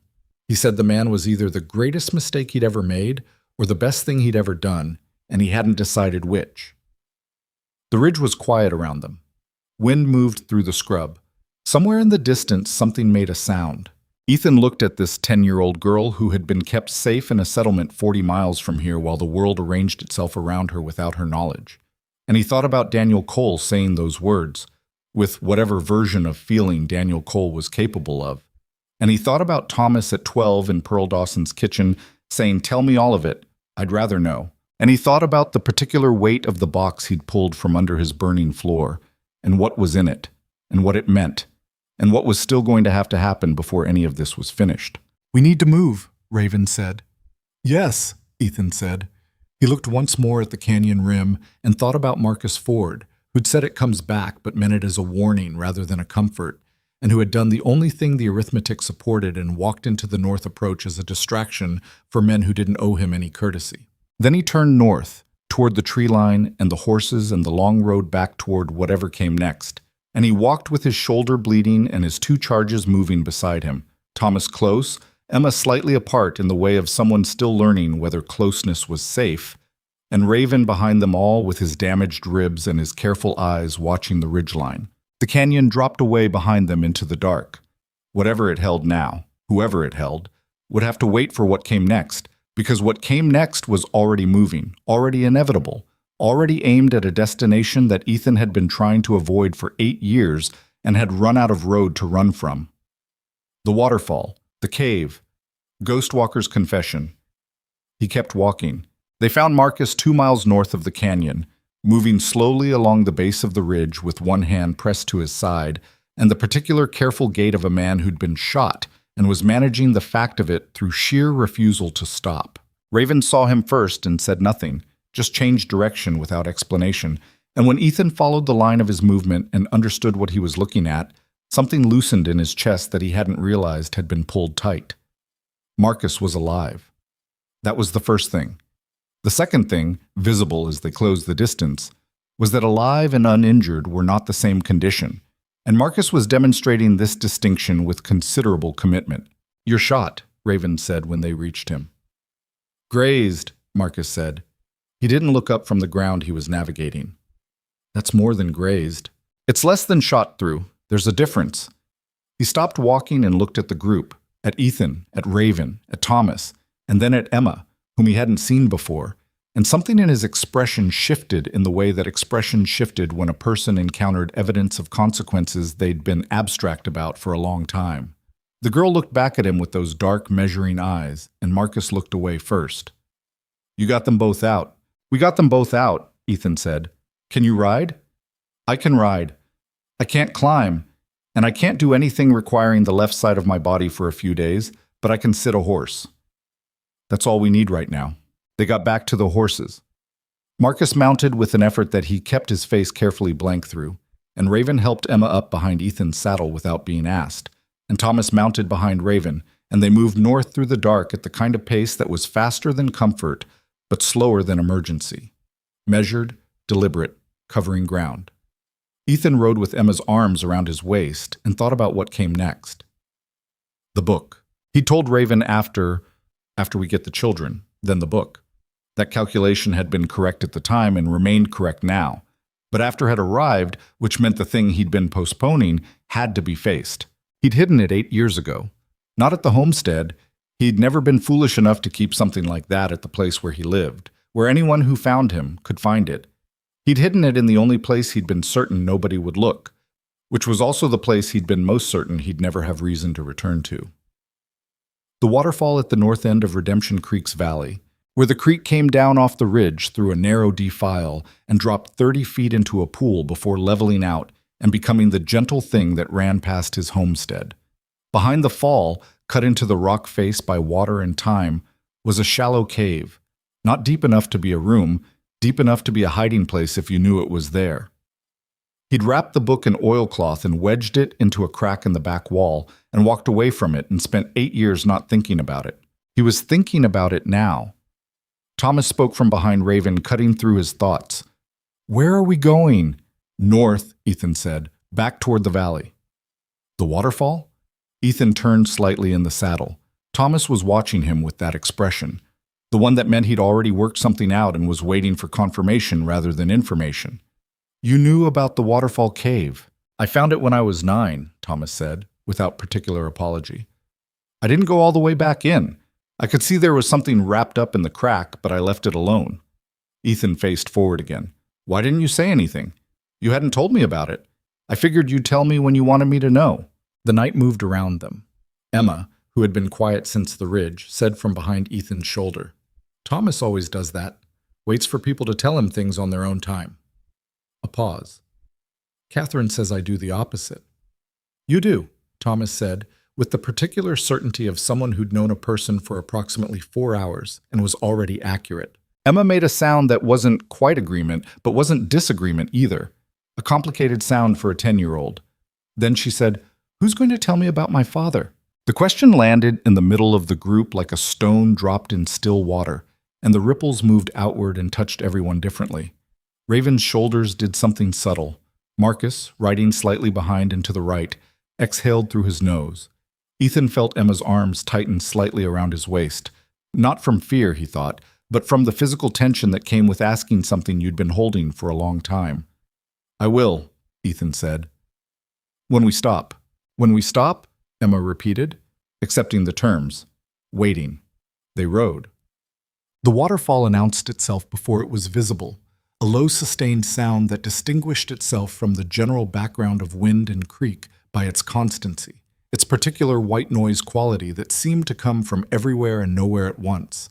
The valley had narrowed here, the ridges closing in from both sides, and the tree cover was dense enough that the sky above was more gap than canopy, stars showing through in irregular patches.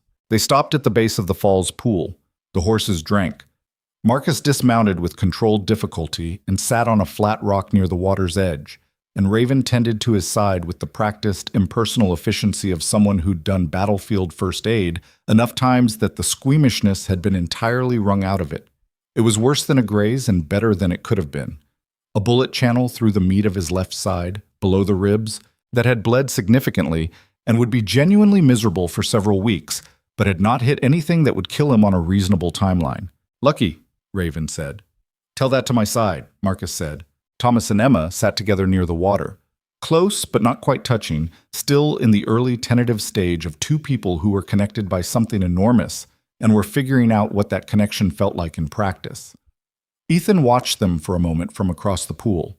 They were talking, low enough that the sound of the waterfall covered the words.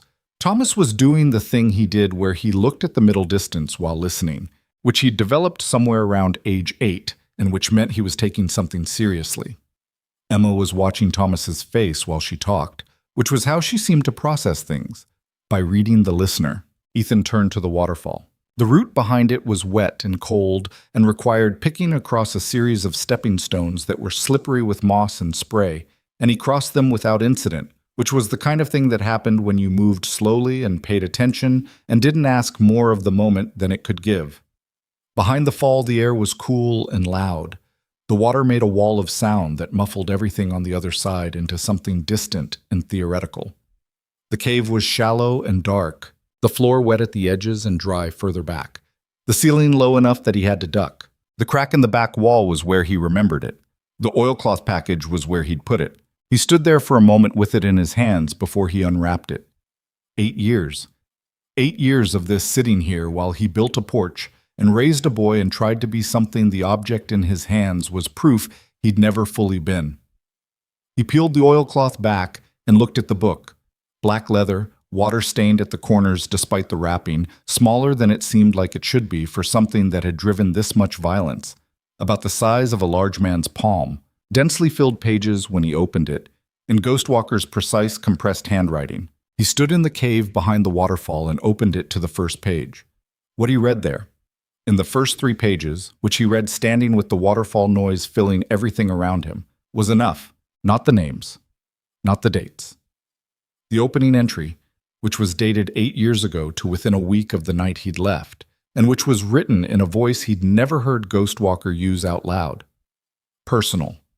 Unguarded. The kind of thing a man wrote when he was writing for himself and not for an audience. I sent Thomas with Ethan. The only clean decision I have made in 20 years. Williams ordered the family dead. I moved them first. This is my confession and my record.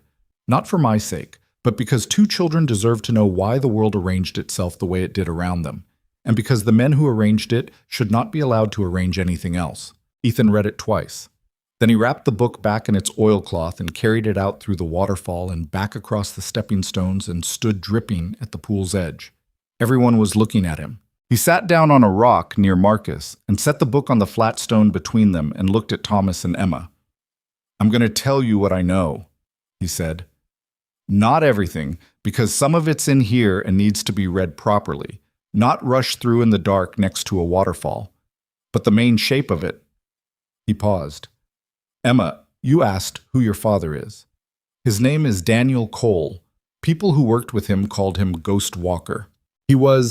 He is, a man who operated outside the law for most of his adult life. He did things that can't be defended.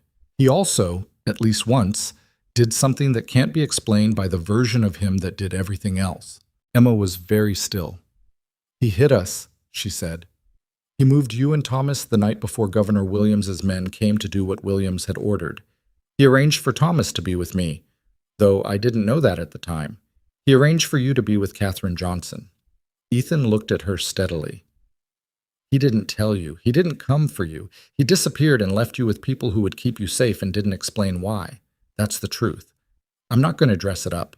Emma absorbed this with her arms around her knees, her chin level, her eyes dry in the way of someone who'd been preparing for disappointment long enough that it had stopped being a surprise and become something more complicated. "Is he alive?" "Raven says yes. Barely, but yes." "Does he know you found us?" Ethan looked at Raven. "He sent me to find you," Raven said. "So, yes. He knows we were looking." "But he didn't come himself," Emma said. Not an accusation, a statement of fact being placed carefully into the record. "No," Raven said. "Because he couldn't, or because he chose not to?" The question sat there. Raven looked at it for a moment. "Both probably," he said.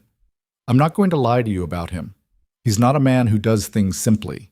Emma nodded, once, in the way of someone filing information for later processing. Then she looked at Thomas. Something passed between them in the look, Wordless, the specific communication of two people who shared a foundation of circumstance rather than history and were beginning tentatively to build something on top of it. Thomas looked at Ethan. The book. What do we do with it? That's the question, Ethan said. Ghostwalker wanted it used, Raven said. That was always the point.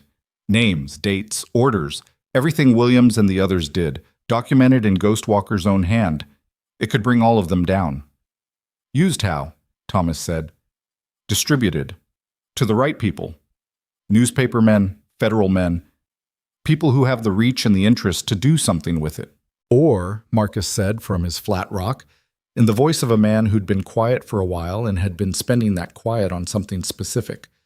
It could be used as leverage, the way it was originally intended, not to expose anyone, but to hold over them, keep them in line, controlled. The waterfall made its constant sound. Nobody spoke for a moment. That's what Ghostwalker actually wanted, Ethan said. It wasn't a question. That's what he wanted it for, originally. Yes.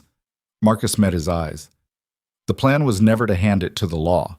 The plan was to hold it as insurance, keep it in play, use the threat of exposure to control Williams and the others rather than actually exposing them, keep the balance of power exactly where it was. He exhaled slowly. That's why Williams wanted it destroyed. Not because he was afraid of the law getting it, because he was afraid of Ghostwalker using it the way Ghostwalker intended, as a permanent leash. The clarity of that settled over the group like cold water. Ethan looked at the oilcloth package on the rock. He looked at Thomas. He looked at Emma. He thought about Ghostwalker's opening entry, my confession and my record, not for my sake, but because two children deserve to know why. And he thought about whether that squared with the version Marcus was describing, and found that it did, in the way that complicated men sometimes wrote one thing and intended another, and occasionally, accidentally, meant what they wrote. There's something else, Raven said. His voice had changed, tighter, the way voices got when they were carrying something that had been held back and had become too heavy to hold longer. I told you I was one of Ghostwalker's men that night, that I was following orders and didn't know about the children. He stopped. The waterfall filled the silence. That was true, but it wasn't complete. Nobody moved. I knew about Catherine, Raven said. I knew she'd been moved. Ghostwalker told me because he needed someone to know in case something went wrong with the movement. I didn't know about Thomas being with you, but I knew Catherine and the girl were safe. He looked at the ground between his feet. When it all went wrong, when the night became what it became, I didn't say anything. To anyone. I let people believe it had all gone according to Williams' orders. I told myself it was self-preservation, that if I'd said anything, Williams's men would have found Catherine. I told myself that was the reason. A pause that lasted several seconds and contained something genuine in it. Mostly it was the reason. Not entirely. What was the other part? Ethan said. Fear, Raven said flatly. Straightforward, plain fear. I was 26 years old and I was in a situation where the wrong word got you killed, and I made the choice that a 26-year-old afraid for his life makes. He looked up. First at Ethan, then at Emma, then back at the ground. I've been trying to pay that back ever since. I don't know if that means anything to either of you. I'm telling you because you deserve to know the full accounting. Thomas was looking at Raven with an expression that was working through something. Not anger.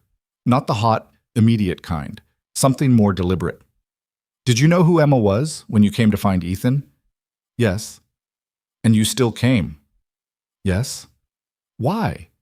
You could have just left it alone. Let Williams's people have the book. Gone somewhere. Raven looked at Thomas with something that was unguarded in a way his face rarely allowed. Because leaving it alone was the same choice I made 26 years ago, and it didn't make me feel better then, and it wouldn't now. He shrugged, which with damaged ribs looked uncomfortable. I got tired of the alternative. Thomas sat with that for a moment. Then he looked at Ethan, and Ethan could see him working through the architecture of it. All of it. The whole structure. The way each person's choice had connected to the next one and led, through 8 years of consequence, to this particular rock next to this particular waterfall. Nobody in this story did the right thing, Thomas said. He said it without heat, almost analytically, which was somehow more pointed than if he'd said it with accusation. Not Ghostwalker, not you. He looked at Marcus. Not you. Back to Raven. Not you. No, Ethan said. Nobody did the right thing. And the people who got hurt anyway. Yes. So what does doing the right thing now actually change? The question had the quality of something that a 12-year-old shouldn't have been able to articulate, but occasionally could. The way children sometimes skipped past the comfortable abstractions and arrived at the raw thing underneath. Ethan looked at his adopted son and felt something in him that he didn't have a simple word for. Not pride exactly, not pain exactly. Something that contained both and other things besides. Maybe nothing, he said. Or maybe it changes what happens after. What people who weren't even part of this have to live with. He picked up the oilcloth package and turned it in his hands. Williams is still a governor. The men in this book are still in positions to do what they've done before, to other people who will never know why it happened to them. He looked at Thomas. That might not feel like sufficient reason from where you're sitting right now. I understand that. But it's the only reason I've got. Emma, who'd been listening to all of this with the focused quiet of someone memorizing a conversation for later, said, Thomas and I are in that book. Your existence is documented in that book, yes, Ethan said. Then it's partly ours, she said. Not possessive, precise. We should have a say in what happens to it. Ethan looked at her, looked at Thomas. Raven and Marcus were both quiet, in the particular quiet of people who understood that the decision being made in front of them was above their level in some essential way. Yes, Ethan said. You should. Emma looked at Thomas. Thomas looked back. The waterfall was loud and constant and indifferent, and the stars were doing their usual thing above the gap in the canopy, and these two children who had been kept apart from each other and from the truth of their own lives for 8 years by the combined choices of adults who had failed them in different ways, looked at each other and had, in the span of a few seconds, a conversation that contained no words. Thomas looked at Ethan. Not for leverage, he said. That's what Ghostwalker would have done with it. We don't do it that way. No, Ethan agreed. The right people. Federal men. Someone who can actually do something. Thomas's jaw was set in the way it got when he'd made a decision and was done reconsidering it. All of it, everything in there. Put it where it does the most damage to the people who deserve to be damaged by it. That will make things very difficult for Ghostwalker, Raven said carefully. He'll be implicated in things the book documents. I know, Thomas said. He'll likely face... I know, Thomas said again, and the second time carried a weight that the first hadn't, because it wasn't just acknowledgement. It was the particular weight of a person accepting something painful that they'd decided was necessary anyway. He looked at Emma. Emma was looking at the waterfall. Her expression was difficult to read, in the way that people's expressions were difficult to read when they were processing something that touched a part of them that hadn't had time to develop protective layers yet. Then she said, without turning, He protected us because he wanted to, not because he was trying to do the right thing, because he wanted us to live. That was his choice. She turned back. This is ours. The night held all of it. Marcus shifted on his flat rock, winced, resettled. There's a federal circuit man in Millhaven, 3 days' ride. Name's Aldrich. He's been looking for something like this for 2 years. Williams has been on his list. He just hasn't had anything solid to work with. He paused. I know this because Ghostwalker told me. He'd identified Aldrich as the man he'd go to if the leverage strategy ever stopped being viable. A slight, tired smile. He was always 3 moves ahead. 3 days, Ethan said. If we move tomorrow at first light, no shortcuts. We'll need to move through country Williams's men are still working, Raven said. The canyon will have regrouped by morning. They'll know the ridge route. Then we don't go near the ridge, Ethan said. We take the western pass, longer but lower profile. That adds a day. 4 days then. He looked at Thomas, then at Emma. Are you both all right to ride? Hard days? Long hours? Thomas said, yes, without hesitation. Emma looked at him with those careful eyes and said, I've been waiting 8 years for something to happen. I can ride 4 days. Something very close to a smile moved across Ethan's face, brief and involuntary, there and gone. He stood up, tucked the oilcloth package into his coat, close to his body, where he'd feel if anyone tried to take it. The shoulder was still bleeding, slowly, with the stubborn persistence of wounds that weren't serious enough to incapacitate, but weren't mild enough to ignore. Raven had wrapped it at the pool's edge with what he had, which wasn't much, and it would hold until morning if he didn't do anything strenuous with it. He'd do something strenuous with it regardless. That was simply the shape of the next few days. Marcus stood carefully, using his rifle as a support prop, and looked at Ethan across the fire they'd made and let burn low. "You know this doesn't end clean," he said. "Even with Aldrich, even with all of it. Williams has money and connections and men who are motivated to protect their own interests. It won't be a simple handoff." "I know. Could get worse before it gets better." "I know that too. Just wanted to say it out loud." "I heard it," Ethan said. "I've heard all of it. Every piece of bad news and complicated truth and reason to do nothing." He looked at the book-shaped outline under his coat. "I'm still going to Millhaven." Marcus nodded in the way of a man who'd said what needed saying and was satisfied it had been received properly.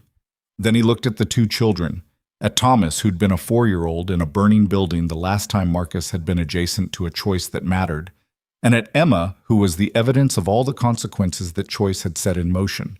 And something in his broad, lined face moved and settled and became something that wasn't peace, but was pointed in that general direction. "Then we go to Millhaven," Marcus said. The fire burned down to its last coals. The waterfall kept its constant voice. Ethan Blackwood, who had been Ghost Shadow and then a farmer and a father, and was now something that hadn't been named yet, sat next to his son and the girl who was his son's sister, and held the thing in his coat that was going to make the next several days genuinely dangerous, and let himself be for just a moment exactly where he was. Not peaceful, not resolved, but present. Entirely present, in the specific way of someone who had stopped running from the thing behind them and turned to face it, and found that facing it, while not comfortable, was at least honest. The horses shifted in the dark. Somewhere above the valley walls, the stars continued their indifferent survey of everything below. In the morning they would ride. They rode out before dawn. The western pass was longer and rougher than the northern route, cutting through timber country that hadn't seen a maintained trail in years and required constant attention to the ground, loose shale in the upper sections, soft creek-bottom mud in the lower, the kind of terrain that ate horses' ankles if you let your focus drift. Ethan led. Raven rode second with Emma behind him. Thomas and Marcus came last, Marcus setting his pace by what his side would tolerate, which was less than he wanted and more than was strictly advisable. Nobody talked much in the first hours. The dark was the kind that demanded concentration and offered nothing social in return, and they were all tired in the deep, accumulated way that came not just from lost sleep, but from the compression of too much happening in too short a time. The body could absorb crisis with impressive efficiency when it had no alternative. It was afterward, in the relative quiet, that the weight of it settled in and made itself known. Ethan's shoulder had stiffened overnight into something that reminded him of its existence with every stride the horse took. He'd rewrapped it at first light with the last of Raven's supplies, which weren't much, and it would hold. The cold helped, in the way that cold helped with injuries, numbing the sharp edges of it down to a manageable, dull complaint. By mid-morning, they'd cleared the upper timber and descended into a long, shallow valley that ran roughly southwest, wide enough to move faster. The sun was out, thin and pale for the season, and the light fell across the dry grass and the scattered rock in the flat, honest way of high country in autumn, making everything look very clear and very exposed. Ethan scanned the ridgelines as habit without finding anything that required reaction. Thomas rode up alongside him. He'd been doing this periodically since they left. Not saying anything immediately, just positioning himself parallel to Ethan and riding that way for a while before whatever he'd been working up to came out. It was one of his tells, Ethan had realized long ago. The approach was the preparation. "How did you find me?" Thomas asked. "That night, 8 years ago." Ethan was quiet for a moment. He'd been expecting this question for years, and the fact that it had taken until now, until everything else had been stripped away, made a kind of sense. "The job that night was supposed to be straightforward," he said. "Go in, secure a location, leave. That was what Ghostwalker told me." He kept his eyes on the valley ahead. What it actually was clearing out a family that Williams wanted gone because the father, Ghostwalker, had become a liability. Williams wanted the whole bloodline erased. Ghostwalker had moved you beforehand without telling Williams or most of his own men. But there were still people in that location who weren't supposed to be there. Mos yet mansta what? He stopped. I walked into something I wasn't prepared for. When I understood what was actually happening, I stopped. And then I found a room with a 4-year-old in it, and that was the end of Ghost's shadow. Thomas rode alongside him and absorbed this in the way he absorbed things, completely, without immediate response. Did you know who I was? Not at the time, no. Later I suspected. But you took me anyway. I took you because you were 4 years old and the alternative was leaving you there, Ethan said. That was the entire calculation. It wasn't noble. It was just the only thing that made sense. Thomas looked at the horizon. You could have left me somewhere. A town. Someone who'd take a kid in. I could have. Why didn't you? Ethan thought about how to answer that honestly, which was the only way worth answering it. Because by the time I'd ridden far enough to think clearly, you'd fallen asleep against my shoulder, and... He stopped, because the sentence had somewhere honest to go that he wasn't sure he was ready for. Then he went there anyway, because Thomas deserved the whole thing. And I didn't want to put you down. That's the truth. It wasn't strategic. It wasn't planned. I just didn't want to put you down. Thomas said nothing for a long time. The horses walked. The valley opened up ahead of them, wide and unremarkable and achingly ordinary. Okay, Thomas said finally, just that. But the way he said it carried something in it. Not resolution exactly, more like the closing of a door that had been standing open for years, done gently rather than with any force. They rode on. The trouble found them on the second afternoon, which was later than Ethan had expected and sooner than he'd hoped. They'd stopped at a creek crossing to water the horses when Raven, who'd been watching the eastern ridgeline with the particular quality of attention that meant he'd seen something he hadn't decided about yet, said quietly, 3 riders coming down off the eastern side. Not rushing, but they're on our line. Ethan looked. 3 riders, maybe a mile out, moving at a steady pace through the sparse timber of the lower ridge. Not galloping. Not making a production of themselves. The kind of movement that said, we know where you're going and we'll meet you there rather than we're chasing you, which was a more sophisticated and more concerning kind of threat. Williams's men, Marcus said. Probably. Raven watched them. Or they could be Aldrich's people. He has men in the field. You can't tell from here, Ethan said. No. So we find out. He looked at the creek, the crossing, the far bank where the trail continued southwest through broken country. Emma Thomas, that other side of the creek. Move the horses into that stand of timber and stay there. Don't come out until one of us comes for you. Emma was already moving before he finished the sentence, which he appreciated. Thomas started to follow, then stopped. If it goes wrong, it won't. But if it does, Ethan looked at him. The book is in my left coat pocket. You know where Millhaven is. You know who to ask for. He held the boy's gaze. But it's not going to come to that. Thomas crossed the creek. The 3 riders came down off the ridge at an angle that brought them to the creek bank about 200 yards upstream, and Ethan stood his ground on the near bank with Raven to his left and Marcus slightly behind and to the right. Marcus, who was in no condition for anything physical, but who held his rifle across his saddle with the practiced ease of a man who'd been making do with less than ideal for decades. The lead rider raised a hand as they approached. Open hand. The gesture of someone who wanted the encounter to read as non-threatening, which it did, partially, though Ethan kept his weight forward and his hand near the rifle anyway. The lead rider was a woman. Late 40s, sharp-featured, wearing a long coat that had seen considerable travel. She had the bearing of someone accustomed to authority, not from birth but from accumulation. The kind of authority that came from being right often enough in difficult situations that people had stopped questioning it. Ethan Blackwood, she said. Not a question. The tone of someone checking a box on a list. Who's asking? My name is Margaret Holt. I work for Federal Circuit Investigator James Aldrich out of Millhaven. She reached into her coat, slowly making the motion readable, and produced a folded document that she held out at arm's length. We've been tracking the situation at Devil's Canyon for 6 weeks. We know about Governor Williams. We know about the book. She paused. We know about the children. Ethan didn't move toward the document. How do you know about the children? Because Daniel Cole sent us a letter 3 weeks ago. Partial information, enough to point us in the right direction, not enough to act on without corroboration. She met his eyes steadily. He told us you'd have the book. He told us you'd be coming to Millhaven. He asked us to meet you before you got there because the road into Millhaven has been watched by Williams's people for the past 10 days. Raven made a sound beside Ethan that might have been relief and might have been frustration and was probably both.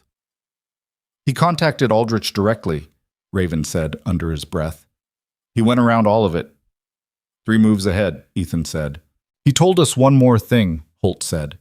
She looked at Ethan with an expression that was professional and careful, and underneath both of those things, genuinely human in a way that had survived the professional overlay.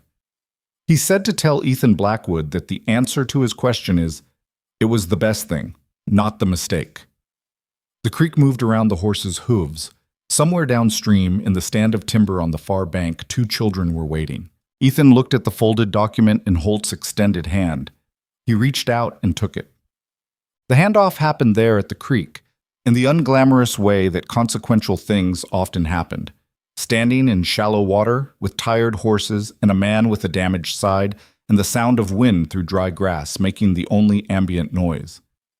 Ethan gave Holt the book.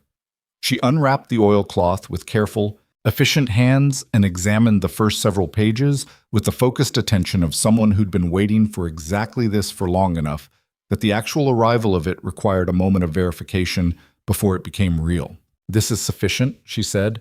Her voice was controlled, but something underneath it had tightened.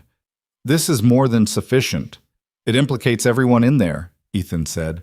Ghostwalker included. I know. You'll use it all. That's what Aldrich does, she said. All of it.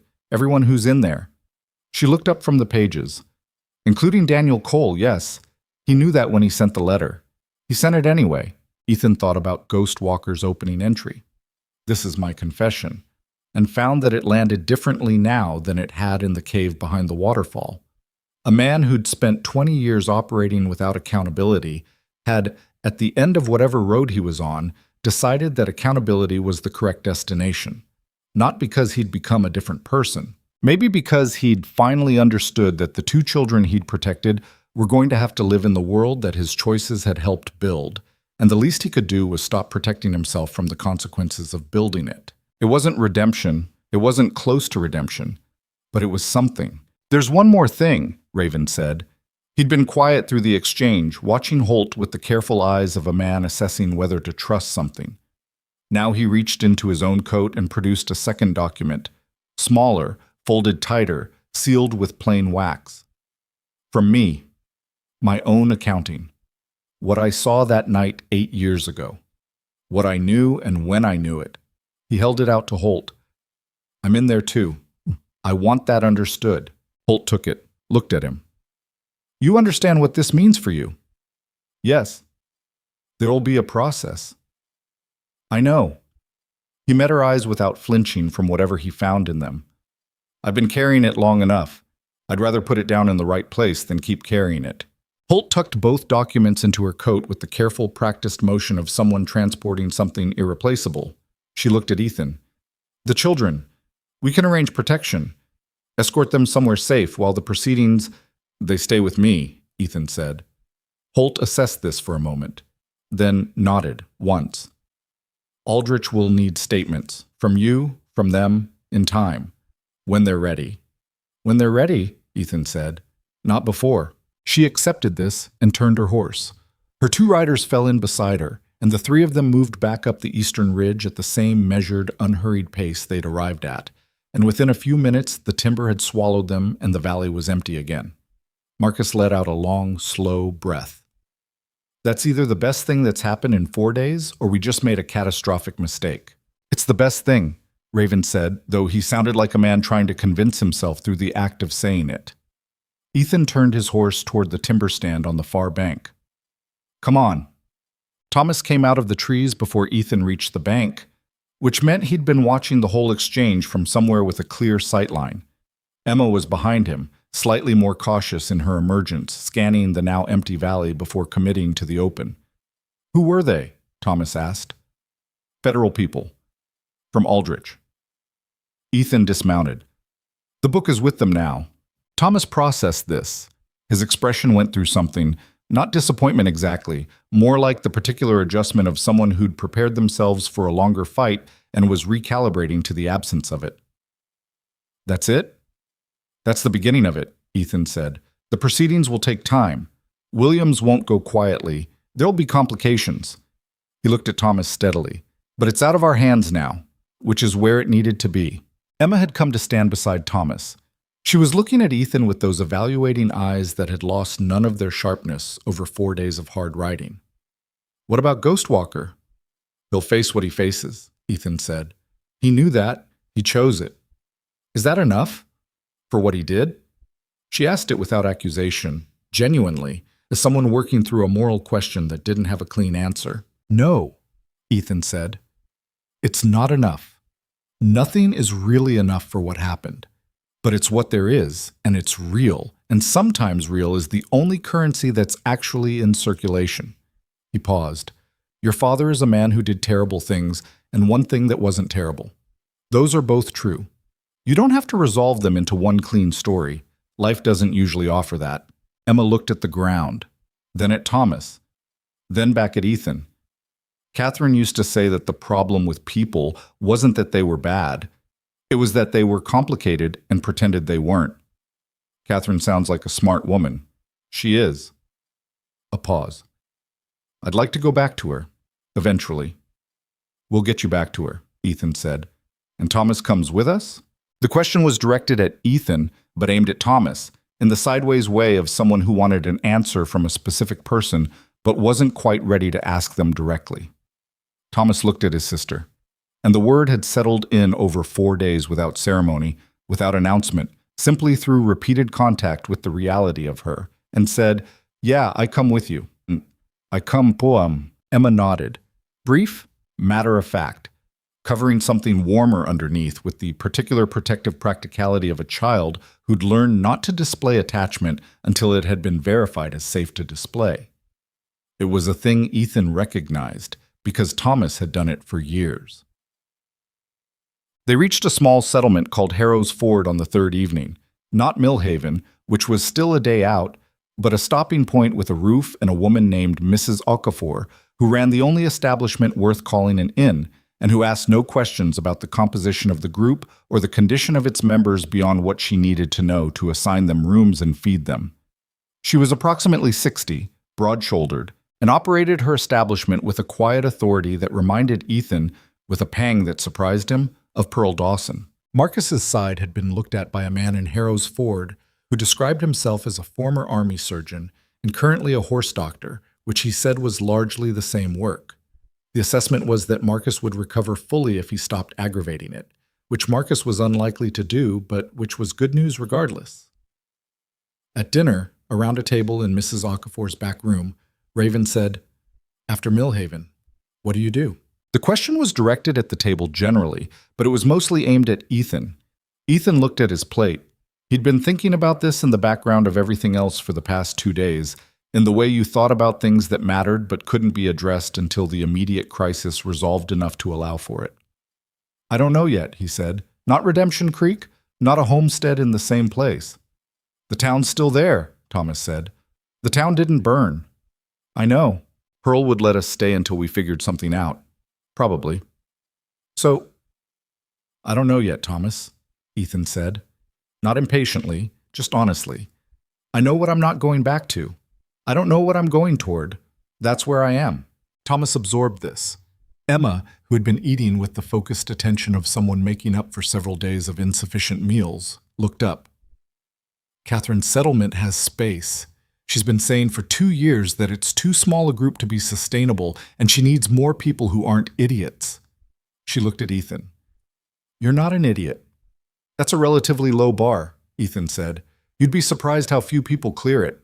Marcus made a sound that was approximately a laugh, cut short by his ribs. Raven smiled at his plate. A small, private thing, there and gone. Ethan looked at Emma and found something in his chest doing what it had done the first time Thomas had called him by name, 8 years ago, in the 4-year-old's way of a child who'd decided on a person and was committing to the decision. An ache that was also a warmth. The specific combination of those two things that didn't have a better word than home, even when home was uncertain and unbuilt and pointing somewhere new. "I'll think about it," he said. Emma returned to her plate. "That means yes," she told Thomas. Thomas looked at Ethan with a barely suppressed expression. "She's not wrong," he said. "Eat your food," Ethan said. Millhaven was a 3-day town dressed up as something larger, but it had a federal building, and James Aldrich turned out to be a lean, gray-haired man in his 50s, with the permanent, slightly exhausted expression of someone who'd been fighting institutional inertia for 20 years and had learned to interpret small victories as sufficient motivation to continue. He received them in his office on the afternoon of the 4th day, examined the documentation Holt had delivered ahead of them, took their statements over the course of several hours with the systematic patience of a man who understood that rushing this part would cost him later, and at the end of it looked at Ethan across his desk with an expression that was professional and measured, and underneath both of those things, genuinely moved. "This will take time," Aldrich said. "Williams has resources and influence, and he will use all of them. I want to be honest with you about what you're walking into. This isn't over when you walk out of this office." "I know," Ethan said. "There will be proceedings, testimony required. It could be months, possibly longer." "I know. You and the children could be targets during that period. Williams's people." "We're aware of that too," Raven said from the chair beside Ethan. Aldrich looked at Raven. "Your statement, the one Holt brought, it's going to complicate your own situation considerably." "Yes," Raven said. "I know what I gave you." "You understand I can't make promises about—" "I'm not asking for promises," Raven said. "I gave you the truth. What you do with it is your job." Aldrich looked at him for a long moment, the assessing look of a man deciding whether what he was seeing was genuine. Apparently he decided it was, because he nodded once and moved on. He looked at Ethan again. Daniel Cole's letter. Beyond the information it contained, there was a personal note. He asked that it be delivered to you directly. He slid an envelope across the desk. Ethan picked it up, looked at the handwriting on the front, his name in Ghost Walker's precise, compressed hand. He set it on his knee and left it there. "You're not going to open it," Aldrich observed. "Not here." Aldrich accepted this and moved to the practical details. Safe accommodation in Millhaven, the schedule of formal statements, the protection arrangements that Holt would coordinate. Thomas and Emma had been given chairs in the anteroom with Mrs. Okafor's equivalent in Millhaven, a broad-shouldered woman who'd materialized from somewhere and produced tea without being asked. And Ethan could hear Emma through the door asking questions about the town in the focused, cataloging way she had. He opened the letter that evening, sitting on the steps of the accommodation Aldrich had arranged. A quiet house on a side street, solid walls and 2 exits, which was still the way he assessed spaces and probably always would be. The sky above Millhaven was a deep blue, going purple at the edges, and the last of the day's light was doing its slow work on the western horizon. The letter was 1 page, 2 paragraphs. The first paragraph was practical. Information about Katherine Johnson's settlement, its location, relevant details that would make finding it easier. Written in Ghost Walker's voice, precise, economical, the voice of a man communicating information rather than feeling. The second paragraph was different. "I was not built for the thing you managed. I recognize that now more clearly than I did when I built you to be something else. Thomas is not mine in any way that matters. He is yours, in the way that choice and presence make things belong to people. Emma is her own. I say this not for absolution because I don't expect that and don't think I've earned it, but because I think you've spent 8 years not being certain whether what you built was real. It was real. The man you built from scratch, without any model for how to do it, in a town at the end of nowhere, that was real. Whatever comes from this, carry that forward." DC. Ethan sat with it for a long time after he'd finished reading. He didn't cry. He wasn't a person who cried easily, and even if he had been, he wasn't sure this would have been that kind of moment. It was more like something settling, a structural thing, deep down, that had been slightly off true for 8 years, quietly correcting itself. Thomas came out and sat on the steps beside him. He didn't ask about the letter. He looked at the sky and then at the street and then at his hands, in the comfortable, unhurried way of someone who was simply present. After a while, he said, "Emma asked Mrs. Webb if she could borrow paper to write Catherine a letter." "That's good." She cried a little, not where she thought anyone could see her. "Yeah." I pretended I didn't. Ethan looked at him. Thomas was watching the street with that careful, slightly distant expression, and Ethan thought about how he'd found this boy in the dark 12 years ago with no plan and no certainty and nothing to offer except the fact of his presence, and how everything that had followed from that moment had been built on a foundation that was imperfect and flawed, and the result of accumulated choice rather than any natural talent for the job. "I need to tell you something," Ethan said. Thomas waited. "I don't know how to be a father. I never did. I made it up as I went, and I made mistakes, and I kept information from you that you had a right to, and I let my own history get in the way of your ability to understand where you came from." He paused. "I'm not saying it to apologize for the whole thing. I'm saying it because you should know that what you got was a man doing his best with a set of skills that were wrong for the job, and the fact that it worked at all is mostly your doing and not mine." Thomas was quiet for a moment. Then, "That's the most words you've said about feelings in 12 years. Don't get used to it." "I won't." A pause. "It worked," Thomas said, simply, like a closing statement. "I know." So, Ethan agreed. The street was quiet. A dog somewhere was making its feelings known about something. The purple at the edges of the sky had gone to dark blue, and the first few stars were asserting themselves in the east. Emma appeared in the doorway behind them. She had a folded piece of paper in her hand that was presumably the letter to Catherine, and she looked at the two of them sitting on the steps with the assessing expression she'd turned on everything for 4 days, cataloging, deciding, reaching conclusions. "Mrs. Webb says dinner is ready," she said. "We'll be in," Ethan said. Emma stayed in the doorway.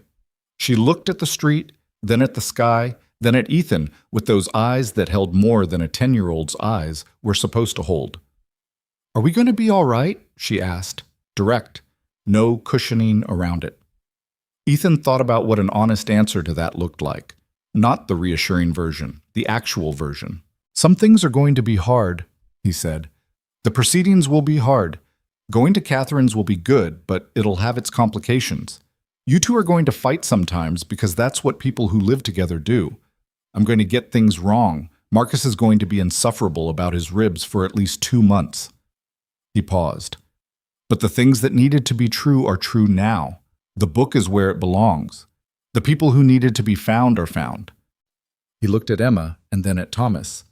"So, yeah, we're going to be all right." Emma considered this.